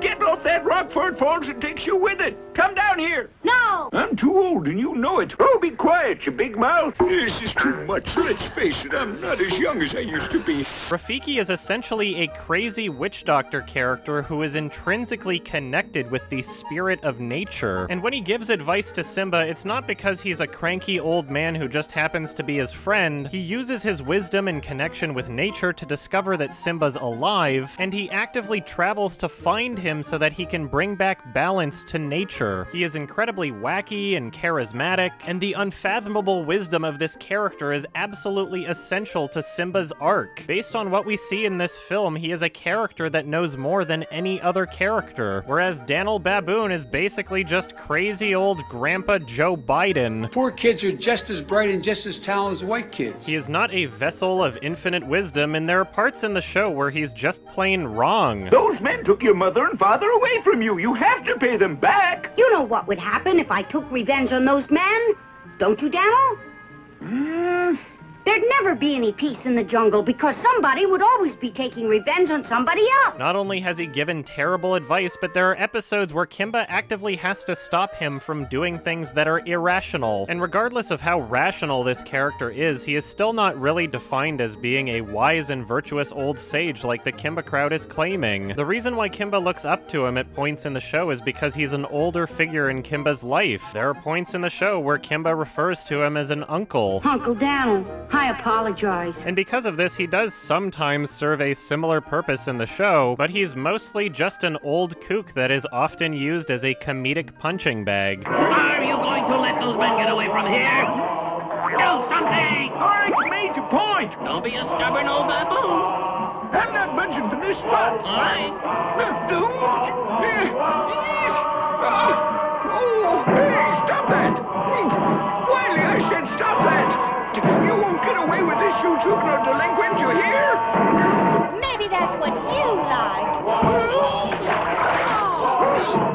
Hey, what's happening anyway? What do you mean I couldn't have done it alone? Oh, no! Knock it off! Knock it off!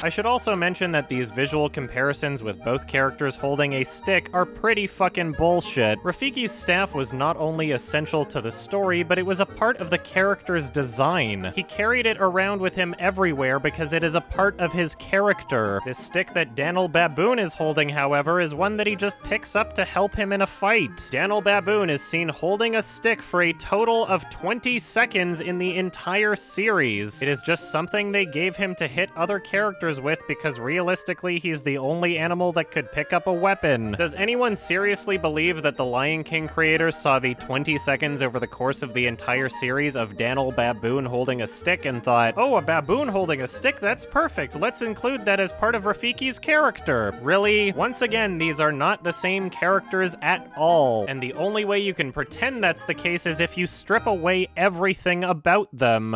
Another incredibly common comparison is between Scar and Claw. Now, this particular criticism is at the very least understandable. After all, they are both villain characters with darker fur and a wound on their left eye. They also both want to be king, although it is pretty standard for villains to want ultimate control and power. Now, once again, their personalities are nothing alike, but before we get into that, I want to break down the individual aspects that do make them similar. Now, if you remember the section where I talked about Rhapsody Rabbit and the Cat Concerto, the similarities between those two films were are essentially logical progressions based on previously existing common ideas and tropes. If you start out with the idea that Hungarian Rhapsody No. 2 is a song that would work well with animation, then it's entirely reasonable that you would therefore decide to have an animated character playing the piano. If you start out with the base concept of an animated film about lions in Africa, then it's entirely reasonable that you would therefore decide to have a lion villain character. It is not an act of random chance that both of these villains are darker colored than the main characters. There are countless examples of darkness symbolizing evil in a wide variety of media. Why do you think the bad parts of the Pride Land are the dark, shadowy place? The villain character having darker colored fur is a logical progression that exists independently of Kimba, and having a villain with a facial deformity is also a massive trope. Now, Claw didn't actually have a scar over his eye until the 1989 series, and as I've already mentioned, it is incredibly unlikely that this particular series, if any, influenced The Lion King. In the original series, Claw is depicted as having one eye closed, and it's implied that the eye is missing, and the same is also true for the manga. Regardless, it is still a facial deformity on the character's left eye. Facial deformities on villain characters is a common logical choice in media, as evidenced by there being several other villain characters from Kimba with facial deformities. It is really not all that different of a choice than having a villain being darker colored. It's a very common way to let people know that the character is a villain. The reason why Al Capone was known as Scarface is because he had several scars on his face. There were also dueling scars on many top Nazi figures, and so naturally these aesthetic associations wound up being replicated in media. The similarities between the character designs here are logical progressions based on common ideas and tropes, and the only real coincidence here is that their facial deformity happens to be on the same side of their face, which is really just a 50-50 chance anyway. Having a villain with a dumb, simple, self-descriptive name like Scar or Claw is also a massive trope. Have you never heard of Captain Hook? The character of Dr. Evil from Austin Powers is a parody of the exact same common ideas mentioned here. His name is stupid and self-descriptive, he wants to rule over the world, and he's also got a scar on his face. He is not a parody of Claw. He is a parody of incredibly common pre-existing ideas and tropes. Now, these are pretty much the extent of the similarities between these two characters, and they're all pretty surface-level comparisons. At the very most, you could say that these two characters' personalities are similar because they hate the main character and also want power, which I'm sure I don't even have to explain is a very basic, incredibly common idea for villains. There's a reason why Scar is one of Disney's most iconic villains, and to put it simply, if he was the same character as Claw, then he wouldn't be a very memorable villain at all. What makes up the character of Scar is his personality. Throughout the film, he is constantly being humorously sarcastic. That was today?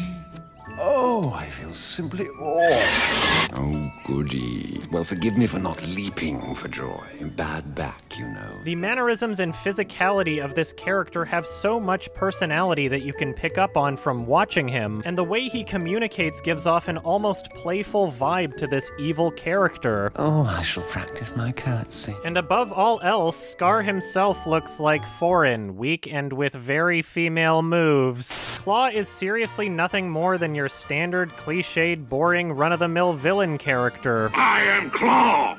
I am the king of the jungle! You're a tyrant, Claw, and you're not noble enough to be a king!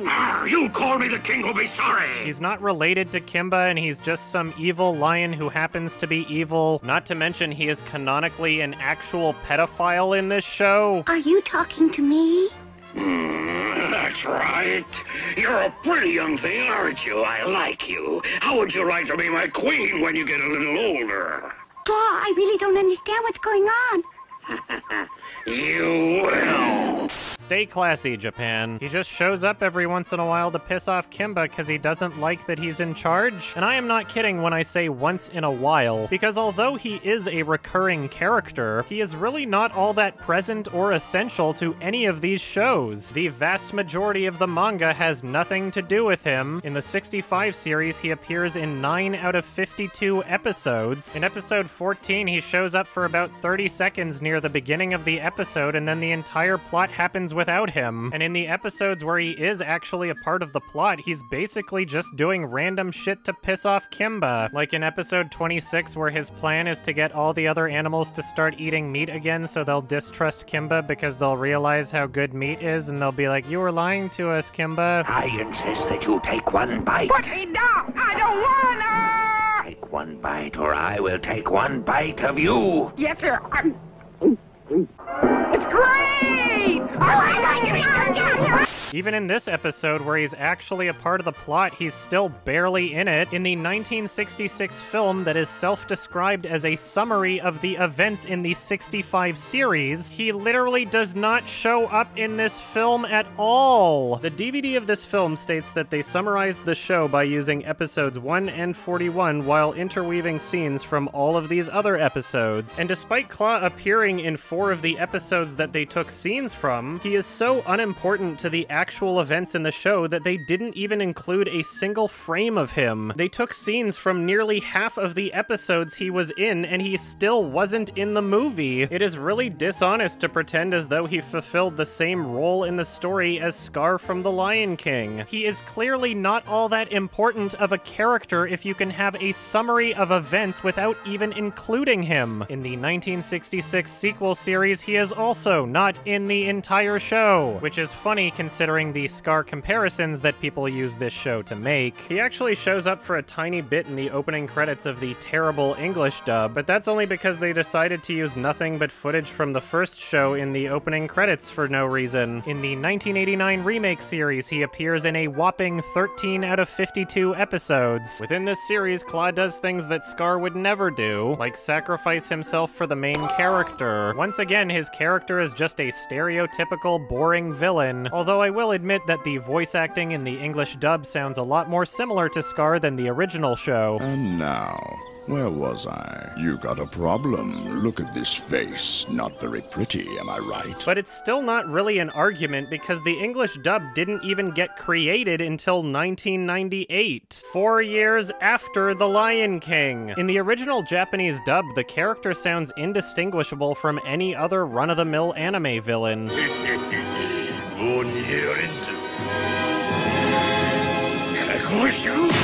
In the post-Lion King English dub, there are points where it genuinely sounds as though he's trying to do a British Jeremy Irons Scar impression. It's been real slice, if you'll pardon the expression.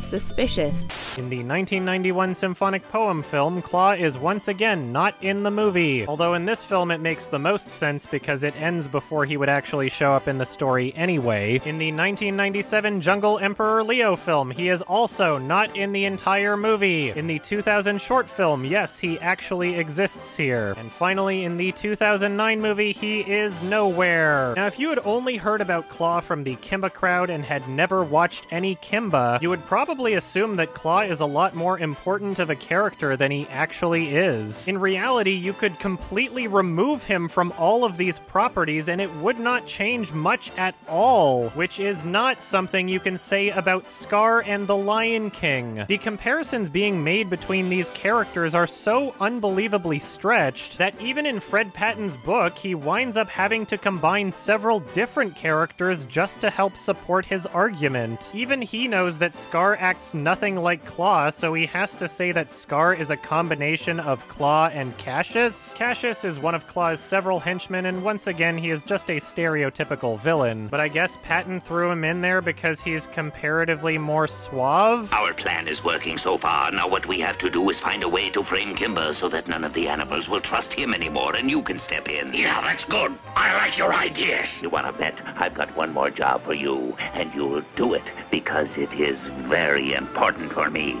Understand, Gypsy? This isn't even the only time that Patton combines different characters to make his arguments. He also mentions that Timon and Pumbaa are supposed to be Pauley and Bucky, even though he's already claiming that Pauley is supposed to be Zazu? What? Now, the comparisons between these characters are not commonly used in video comparisons because they are so obviously visually different, but I think what he's trying to say here is that the dynamic between the characters is similar. Bucky is clearly the larger and more dopey one of the two, and and pauley is the smaller yet more socially dominant of the two. If you summarize things to this reductive of a degree, then yeah, I guess they're kinda similar. But those are really the extent of these characters' similarities. Bucky is a dopey character, that's it. There are plenty of dopey characters in media, and it is not uncommon for them to have a socially dominant companion. And since you are now claiming that Timon is too similar to pauley, while also claiming that Zazu is too similar to pauley, are you therefore implying that Timon is similar to Zazu? What about their characters is similar other than the fact that they're small? How does anyone read this and take it seriously? These are listed as similarities which seem to go beyond reasonable coincidence. How can you present these as legitimate criticisms when you have to mix and match several different characters just to make your argument? It's like throwing two different books into a paper shredder and then complaining when you can reconstruct some similar words and sentences. This is not logical. Are we seriously supposed to believe that Disney watched Kimba and decided to mix and match these characters, only including these basic similarities, as though that in of itself would be a foolproof formula for success? Hey, remember how there was a warthog in episode 18 of the original 65 series of Kimba? Clearly that specific character in this one episode was what made Kimba successful. Let's do that. And even though we're using Kimba as a blueprint to make our film successful, let's just make the warthogs nothing alike. Remember this one shot of the warthog's butt? Let's put that in our film and it will be a guaranteed success. It's a great thing we have Kimba to steal from because no other piece of media in history has ever done a comedic butt shot. It is just so wildly unique and original, and clearly that is the reason why Kimba was successful. Does this not sound ridiculous? And let's not forget that there is an entire wealth of characters in Kimba, so no matter which African species they decided to include in The Lion King, there would have been some character of the same species somewhere within Kimba that they would have been accused of ripping off, especially considering that the current criticisms include characters that were featured in one episode out of the well over 3,000 minutes worth of Kimba. Anyway, the last character comparison to mention would be the hyenas. In both properties, they are essentially the henchmen sidekicks of the main villain. Now, just like Claw, they aren't found in every series. In the 66 film, they exist without Claw. In the 1966 sequel series, they appear in one shot in episode 21 as kind of a visual cameo appearance, which is funny because the opening credits of the English dub implies otherwise. And the hyenas are nothing but trouble.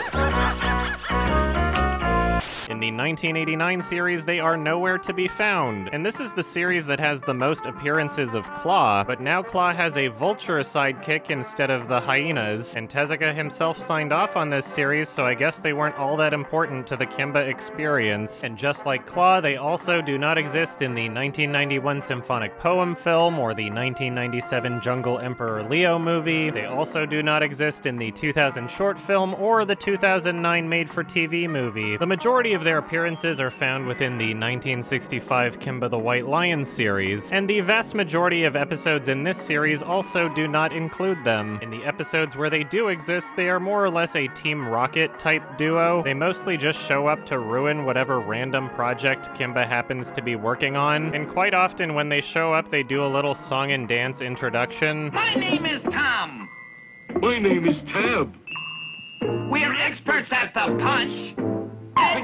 This song goes on for like a minute and a half, and it's incredibly annoying every single time. Now, once again, these character similarities are limited to the utmost basic descriptions. They're hyenas and their villain sidekick characters, that's about it. Even if we weren't comparing 2 characters to 3 characters, their personalities and dynamic are not the same. Tom and Tab are basically like comedic greaser types. The hyenas in The Lion King aren't exactly super well-developed characters either, but at least they've got personality. There are some who have complained that these characters are negative depictions of blacks and Latinos, which is an understandable perspective to have. But the reason you can't say the same thing about Tom and Tab is because aside from them being sidekick villain hyenas, they're completely different characters. There isn't all that much to their characters at all, and they're mostly just annoying. Now, out of all of the animals in Africa, what are the odds that the Lion King would use hyenas for their villain sidekicks? Once again, this is a logical logical progression based on previously existing common ideas. Human beings are constantly attributing different psychological or behavioral associations to different animal species. Many people use the word pig to describe someone being gluttonous. They're sly as a fox, blind as a bat, quiet as a mouse, and so on. So when your species are limited to those found in Africa and you're deciding which species to use as your villain characters, it is entirely reasonable that they would therefore decide to use the species most commonly associated with maniacal laughter. It is an incredibly common association, and they very clearly utilized this in the film. Mufasa, Mufasa, Mufasa!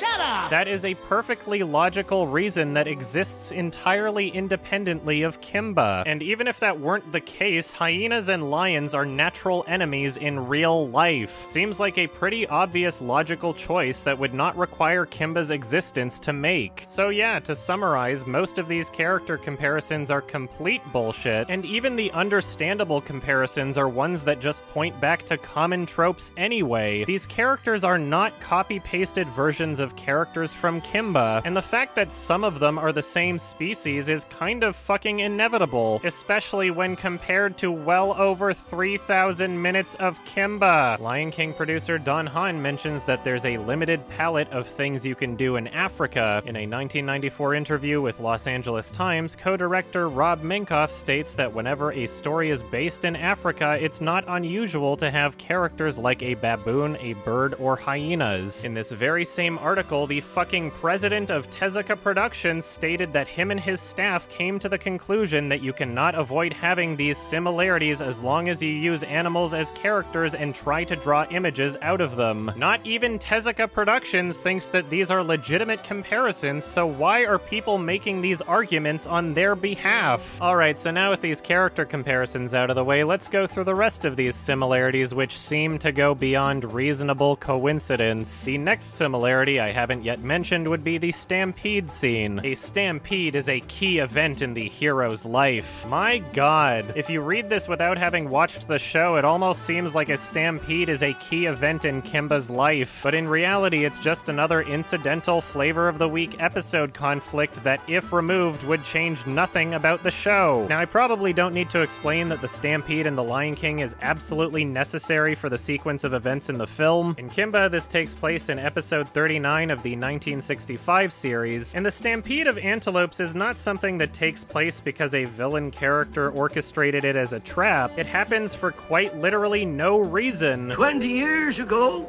a large herd of antelopes passed this way the same as these are doing.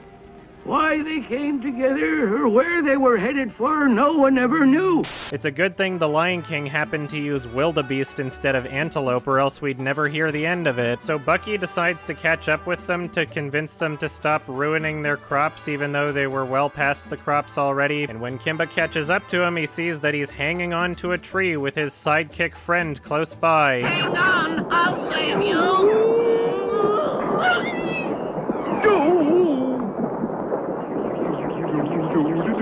Yeah, guys, this is totally the same thing. Disney totally watched this one scene in this one episode of Kimba and thought, oh, there are things called stampedes? I didn't know that before watching this show. If we take this scene and change everything about it except there being a character hanging from a tree, then our movie is bound to be successful. After all, everyone knows that it is this imagery that is responsible for Kimba's success. Everything else about this we can change, but the hanging from a tree part is just so genius that we have to steal it for our movie. Seriously? It's just another random conflict to throw into the show that can be quickly resolved by Kimba. To call this a key event in Kimba's life is just bullshit. It's clearly not that much of a key event if it's not in the 1966 film, a film that is supposed to be a summary of events of the series. It's not even in the manga. Quit comparing necessary pivotal scenes to random bullshit. It's so stupid.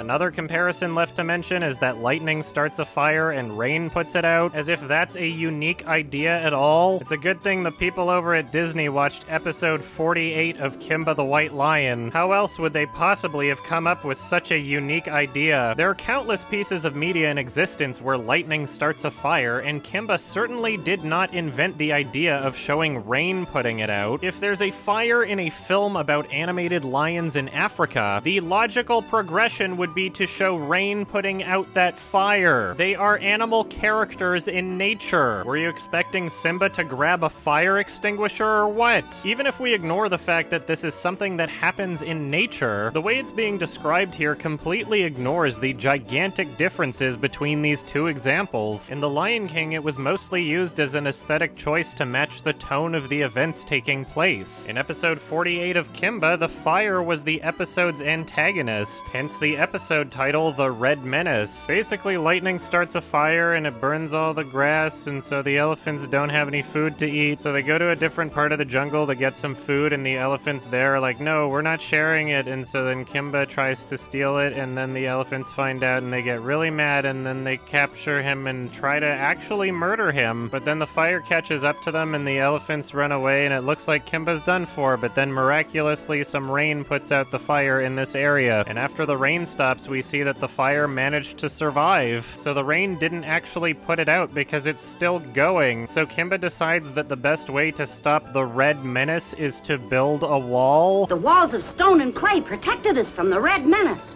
Why not make a wall like that around our jungle? Is this supposed to be a political metaphor? It's the only way to stop the Red Menace. So they actually build a wall and the physics don't make any sense, and this is how they defeat the Red Menace. Just goes to prove you gotta fight fire with fire. Yep, I guess we took the menace out of the Red Menace all right, didn't we? So yeah, I guess you could say that the rain almost put the fire out. Either way, it is pretty ridiculous to suggest that the fire in The Lion King only existed because of episode 48 in Kimba. There's nothing about these examples that are similar aside from this somewhat inaccurate and incredibly misleading summary. Here's a good one. During a fight in the midst of the big fire in The Lion King, Scar scoops a pawful of hot coals into Simba's eyes. In episode 2 of Kimba, during a fight in the hot desert, Kimba kicks burning sand into Claw's eyes. Come on! First of all, notice how the characters are swapped. Second, notice how he kicks it instead of scooping it up. And third, pay attention to just how manipulatively this is phrased. Yeah, there's no fire or coals or anything here, but it's in the hot desert with burning sand. Seriously? Whether or not you believe the sand was burning, the show clearly didn't make any reference to it. Here's mud in your eye. At no point does Claw appear to be burnt like Simba. He just looks mildly inconvenienced. The original Japanese dub never implies burning sand either.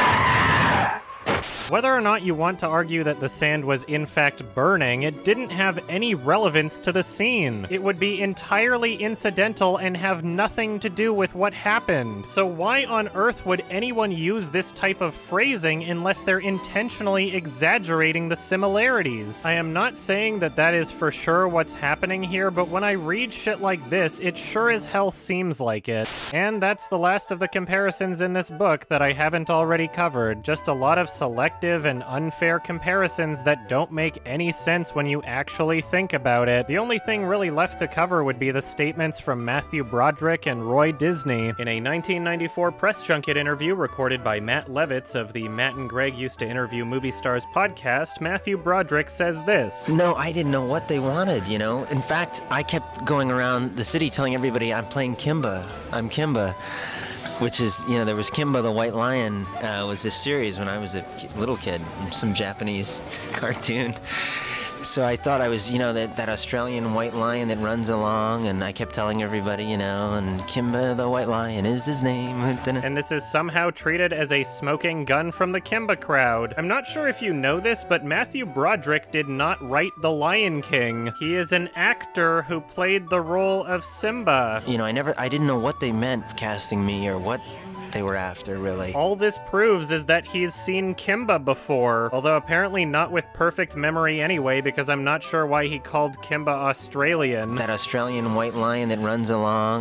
If you think this means anything, then you have a fundamental misunderstanding of how movies are made. If you want to argue that this means Disney's full of shit for when they said no one working on The Lion King had ever heard of Kimba, then I agree with you. That's a pretty ridiculous claim, and I don't think Disney was smart by saying that. Either way, this means literally nothing. The other quote that the Kimba crowd loves to use as a smoking gun is from Roy Disney. In a 1993 memo responding to someone asking about motherly figures in future Disney films, he says, "Wait until you see next summer's The Lion King and Kimba's mother. She's quite lovely." And apparently this proves the entire conspiracy. But what people don't understand is that Roy Disney did not write The Lion King. And although the idea to make The Lion King came out of a meeting between himself, Jeffrey Katzenberg, and Peter Schneider, it was Jeffrey Katzenberg who came up with the idea. The fundamental idea happened with Jeffrey Katzenberg.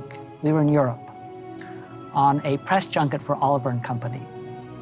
And Jeffrey started talking about his life. The kernel of that idea is something that actually originated with me and was reflective of something that happened to me earlier in my life. The story itself came out of an experience of something that had happened to me, the moment in time that for each of us in our lives in which we go from being a child to being an adult. From that point on, the entire writing process was managed by several other completely different people. There were a bunch of early writers in the film. Linda Wolverton, who wrote Beauty and the Beast, was one of them. The first day I remember coming in, having read the script, and there was about 20 minutes of story reel done. And I said, "So what's the deal? How much of this movie do we need to keep?"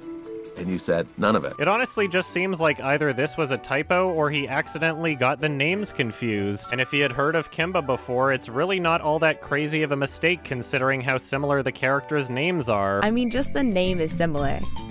Kimba Simba?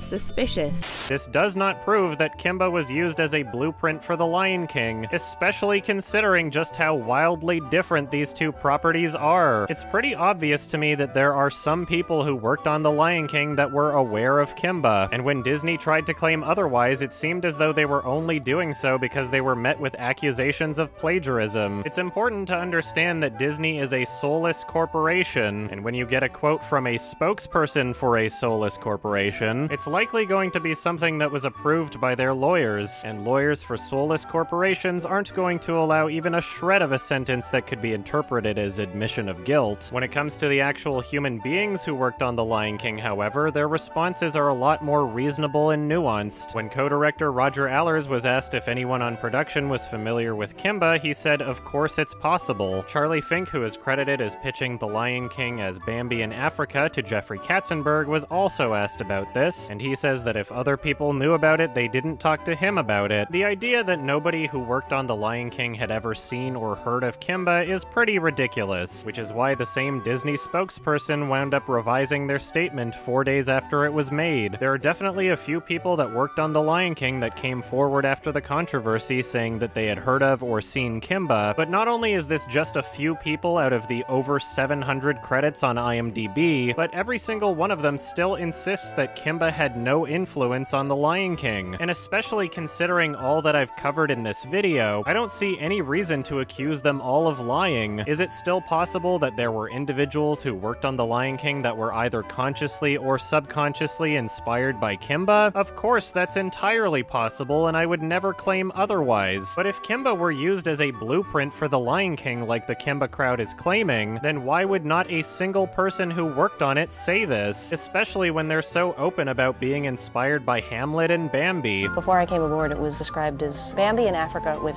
Hamlet thrown in, so Bamblet. There were days when we went more down the Hamlet path than other days. We'd all decided that there needed to be a to be or not to be scene. The Shakespearean angle, of course, the Hamlet angle that gets talked about.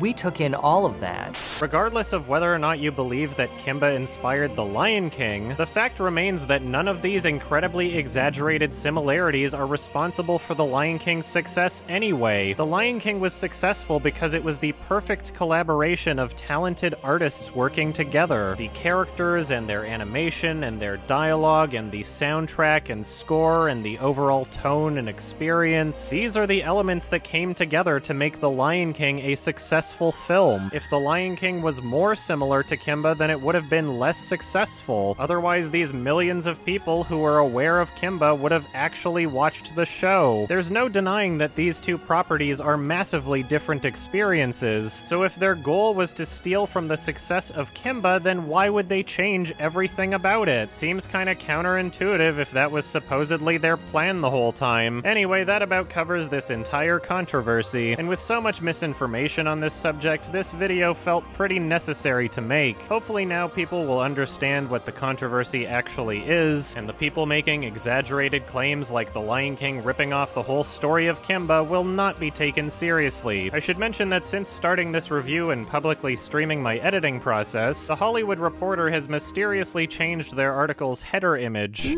Suspicious. From the article's creation in July 2019 all the way through April 2020, their header image was one that compared The Lion King to the 1997 Jungle Emperor Leo movie. As of a few weeks ago, they have replaced it with this image, which is extra hilarious because this is still a promotional image from the 1997 Jungle Emperor Leo film. Why? Now, obviously, there are going to be people out there who believe that these vague summaries and visual similarities are evidence enough to support their conspiracy theory, and to those people, I'd like to show you this. While editing this review, I came across a comic from the 1940s known as Simba, King of Beasts, so I decided to go through them and see if there were any similarities between Kimba and this pre-Kimba comic. Unsurprisingly, there were quite a few. First we got the name. I mean, just the name is similar.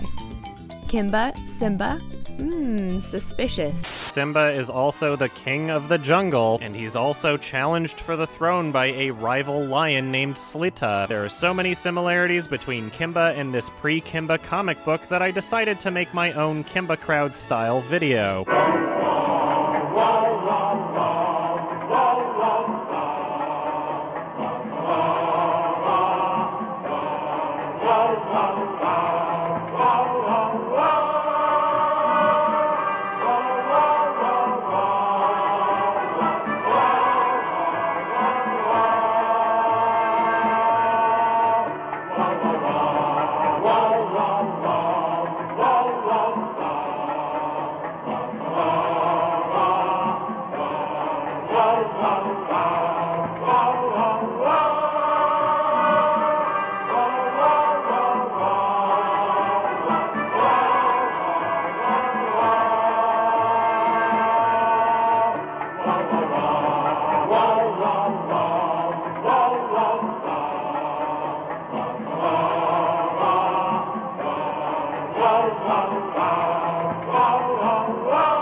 And on top of all that, there is an issue of this pre-Kimba comic book where Simba is a white lion. Oof. Move aside, Tezuka. It's time to finally acknowledge the original white lion. Now, I want to make it clear that I am not claiming that Kimba the White Lion ripped off Simba, King of Beasts. After all, there is a limited palette of things you can do in Africa, and you cannot avoid having these similarities as long as you use animals as characters and try to draw images out of them. Do you get it now? Do you finally understand how stupid this is? It's pretty clear that when it comes to basic visual comparisons, you can do that with pretty much anything, and the more similar the base concepts for the stories are, the more similarities you're going to find. Most importantly, the similarities that exist are not responsible for the success of The Lion King. The Lion King was successful because of the collaborative efforts of talented people. One of the reasons why The Lion King worked was that it was a good collaboration. Together we made something that not one of us could have done on our own. There was a great mixture of people in the room that we could bounce off of each other and write together and create together. In some ways, it's kind of an accident. It was just, oh, we're making this stew, and everyone put in a little bit here, we'll take that out, and it just turns out to be a great meal. The music, the animation, the performances, these are the elements that contributed to The Lion King's success. Not having some of the same species from Kimba, and certainly not lightning starting a fire and rain putting it out. The entire tone and emotional experience is so radically different, and if The Lion King had provided the same experience as Kimba, then it would not have been successful. At the end of the day, I think the most important takeaway from this is to not believe everything you hear on the internet. Don't trust anyone, everyone dumb. And perhaps if you come across something that appears to be persuasive, maybe just have a more nuanced approach. Plagiarism is a pretty serious accusation, and it's not fair to all the people that worked on The Lion King that so many people believe that they stole someone else's work. And believe it or not, it's also not fair to Tezuka and his legacy. It's kind of insulting that the first thing you see on his IMDb page is just bullshit about The Lion King. You're not maybe gonna list his accomplishments or something? He is known as the father of manga and anime. What is this bullshit? On top of all that, even Tezuka's own son doesn't agree with this controversy. In a 2003 book titled The Genius's Son, Makoto Tezuka states that the controversy did not start in Japan but in America, and that there were a lot of people who inflated the issue because they were upset with Disney's business practices. He also says that he refuses to participate in Disney bashing and that he does not want to see his father's works being turned into someone else's weapon. And finally, he states that these are two different stories with different themes, and if The Lion King was about a white lion that spoke with humans, then he might not be able to pardon the similarities. So yeah, if you're gonna make a big stink about The Lion King and Kimba, you should not be pretending it's for the sake of Tezuka and his family. What good does it do to push this controversy when neither Tezuka nor Tezuka's son nor even Tezuka Productions supports you on this? And if you're a fan of Kimba, then what good does it do to have it only be known as that thing that The Lion King ripped off? Now, I'm obviously not a fan of Kimba, but there are things to appreciate about it. It was the very first animated show in Japan to be aired in color, there's some really nice looking animation here and there, and much of the music in this show is unironically great. 100% of the music used in this review was from Kimba. If you really love this show, then talk about what makes it great, because I don't think many people will bother checking it out if they believe it's just a worse version of a movie they already love. It's important to understand that personal biases will influence the way that people view media. You could easily say that I have a bias towards The Lion King. I have haven't looked at the Twitch. Are you wearing a Scar shirt and shorts again? And Yes. if so, follow up, have you changed clothes in the last 7 days? Because that's what you were wearing last week. You can put that to good use. Maybe! But despite that bias, I still went into this controversy with an open mind. There's a very high likelihood that you could consider it plagiarism for sure. I don't think it's going to make me love The Lion King any less. But I do think that based on what I've heard, it's very likely that it could be considered plagiarism. It was only once I actually watched the show that I realized how stupid this controversy is. If you watched this video and you're now upset that you ever took this controversy seriously, that's fine. But try to remember that the only person you should be upset with is yourself. The majority of people spreading this misinformation were also just people who hadn't watched the show. Kimba the White Lion, its entire story is exactly like The Lion King. Personally, I've actually never watched Kimba. And even the people that did watch the show were mostly just influenced by their own personal biases and general misunderstanding about how art works. I genuinely believe that the stupidity surrounding this controversy was caused by ignorance rather than malicious intent, so don't go harassing anybody over this because honestly that would be just as unproductive as this controversy itself. I think the most productive way to channel your anger would be through memes, so hopefully I'll catch you on the Kimba memes subreddit created by one of my watchers. It's pretty funny so far, and I see a lot of potential. Anyway, I hope you found this video to be informative and entertaining because it took a lot out of me. And now that I'm done with this, I can finally get back to working on my Lion King 2019 review and tear that piece of garbage to shreds. Peace. Hey everyone, well that certainly wasn't very much fun at all. That was kind of fucking stupid, and I didn't enjoy spending so much time on this. I forgot to charge my camera battery, so we're gonna do this from my webcam at the end instead of using the better looking camera. Forgot to charge the battery. Oopsie. Anyway, you're probably wondering what all these names... it's mirrored display. What all these names are doing here. They're people that support me on Patreon. If you want your name to be there, then go check out my Patreon. Patreon.com/YMS. It's only $1 a month, and you'll see your name there, and you'll support cool stuff like this because... currently, right now, despite spending a good 5 months on this fucking stupid video, I'm worried about it getting demonetized. You know, there's some things in there like the that racist shit in the sequel series that YouTube might decide is not appropriate for advertisers, and it's completely arbitrary, and they're never consistent on it, so you can never really tell. So that kind of sucks, even though I'm obviously being critical of the racism in that show. Anyway, thank you so much. Supporting this stupid bullshit. I also don't do ad breaks in the middle of the video or sponsors and stuff like that because I just feel like it ruins the flow of the video. I don't like the video that way, so... If you want to support me, Patreon, there's like a PayPal link in the description too if you want to donate just one time. So instead of advertising like a private VPN or some shit, I'm advertising my own PayPal and Patreon, I guess. Also, yeah, t-shirts, 6 out of 10. I'm gonna add a new design to it. And by new, I mean it's just going to say YMS because that's the design I have currently right now. And I realized that I should probably just have like a really basic one. I thought, you know, the 6 out of 10 thing is kind of like a funny meme, so I'd rather have that as a shirt.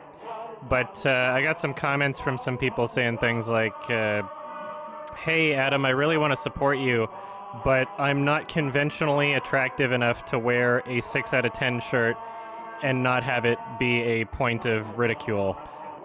So yeah, I didn't think about that. Oopsie. I guess the YMS shirts are good then. These larger projects obviously take a long time to make, and you can see the journey of the editing and the discovering of the crazy bullshit of this review by going to the YMS Highlights channel. It is not run by me, but I approve of it. It's a good channel. There's some funny memes on there. Basically, I stream a lot of my editing on Twitch, and that channel shows the not boring parts, because most of editing is kind of boring, probably. But there's a couple things on stream where it's not boring, and so that channel has the not boring stuff. I also want to shout out Kay Lene and My Movie for helping translate the Japanese parts that I needed translated.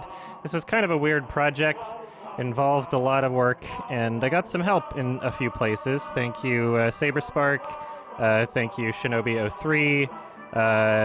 Just for providing sources and information on some things that I didn't find before. Thank you, my subreddit and Twitch chat for helping out on a few things that somebody posted in the subreddit about that Simba King of Beasts comic, and that was a pretty good thing to add to the review. So yeah, thank you so much. So now that this gigantic piece of garbage is out of the way, now I'm going to spend a couple weeks working on the music video for my album. It's already filmed, I just need to edit it, and the editing process for this particular project is a little tedious. There's a lot of editing involved in this video. And yeah, the album's should be out in like a couple months, I think. Basically, near the tail end of this process, like everything's already like recorded and everything. It's been mixed.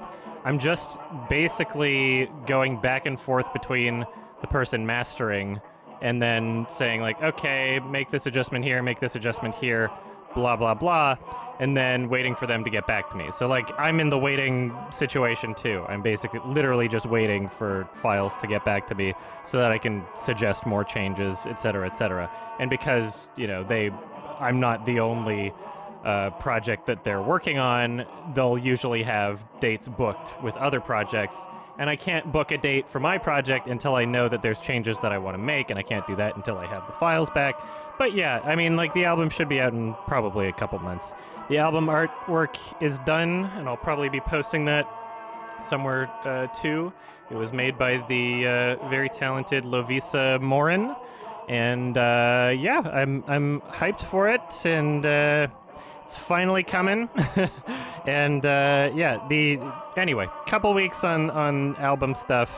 I'm gonna spend a couple weeks doing that, and then straight back to my Lion King review, which is pretty much half done in terms of like the work that actually goes into it. So a lot of the work in these larger YMS review projects is going through a lot of footage, a lot of interview footage, a lot of clips from YouTube and promotional material, commentaries, stuff like that. And then organizing them based on what I want to say about it, what's funny, what supports the points that I'm making, etc. So I've already done all that, and that was what was finished before I decided that Kimba needed to be its own video. So the Lion King YMS, we're not starting from scratch.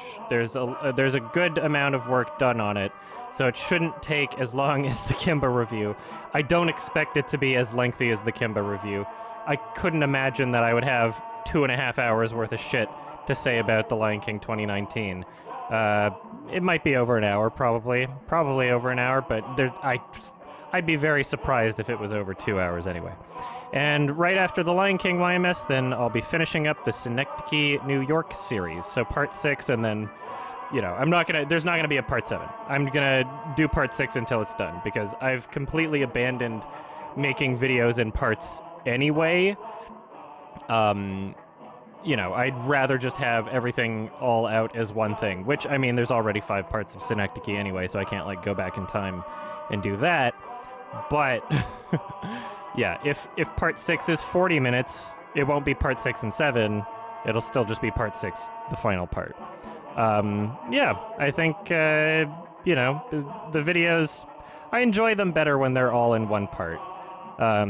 So, yeah, even though when I used to make these larger projects in 15-minute segments, 20-minute segments, yeah, it would get out more frequently, but it's the same amount of material within the same amount of time. It's just all in one part, so you're getting a much longer video rather than more frequent, smaller videos. I think that it flows better as one larger video anyway, so yeah, that's pretty much all I have to say. There's more shit coming. I didn't forget about Synecdoche. Calm down. I very clearly said at the beginning of part 5 that I was intentionally spacing them out for thematic purposes. I very intentionally, specifically said that. Anyway, thank you for watching, and yeah, don't go making people's days worse just because everybody's a fucking idiot about this Kimba shit. Just make some memes. I feel like that's the most productive thing to do if you're angry about this whole fucking stupid Kimba-spiracy. Make some memes. Go to the Kimba memes subreddit. That's a productive thing to do. Anyway, thank you all for watching. I'm gonna get some rest because this was absolutely fucking ridiculous. So, thank you. Love you guys. Peace.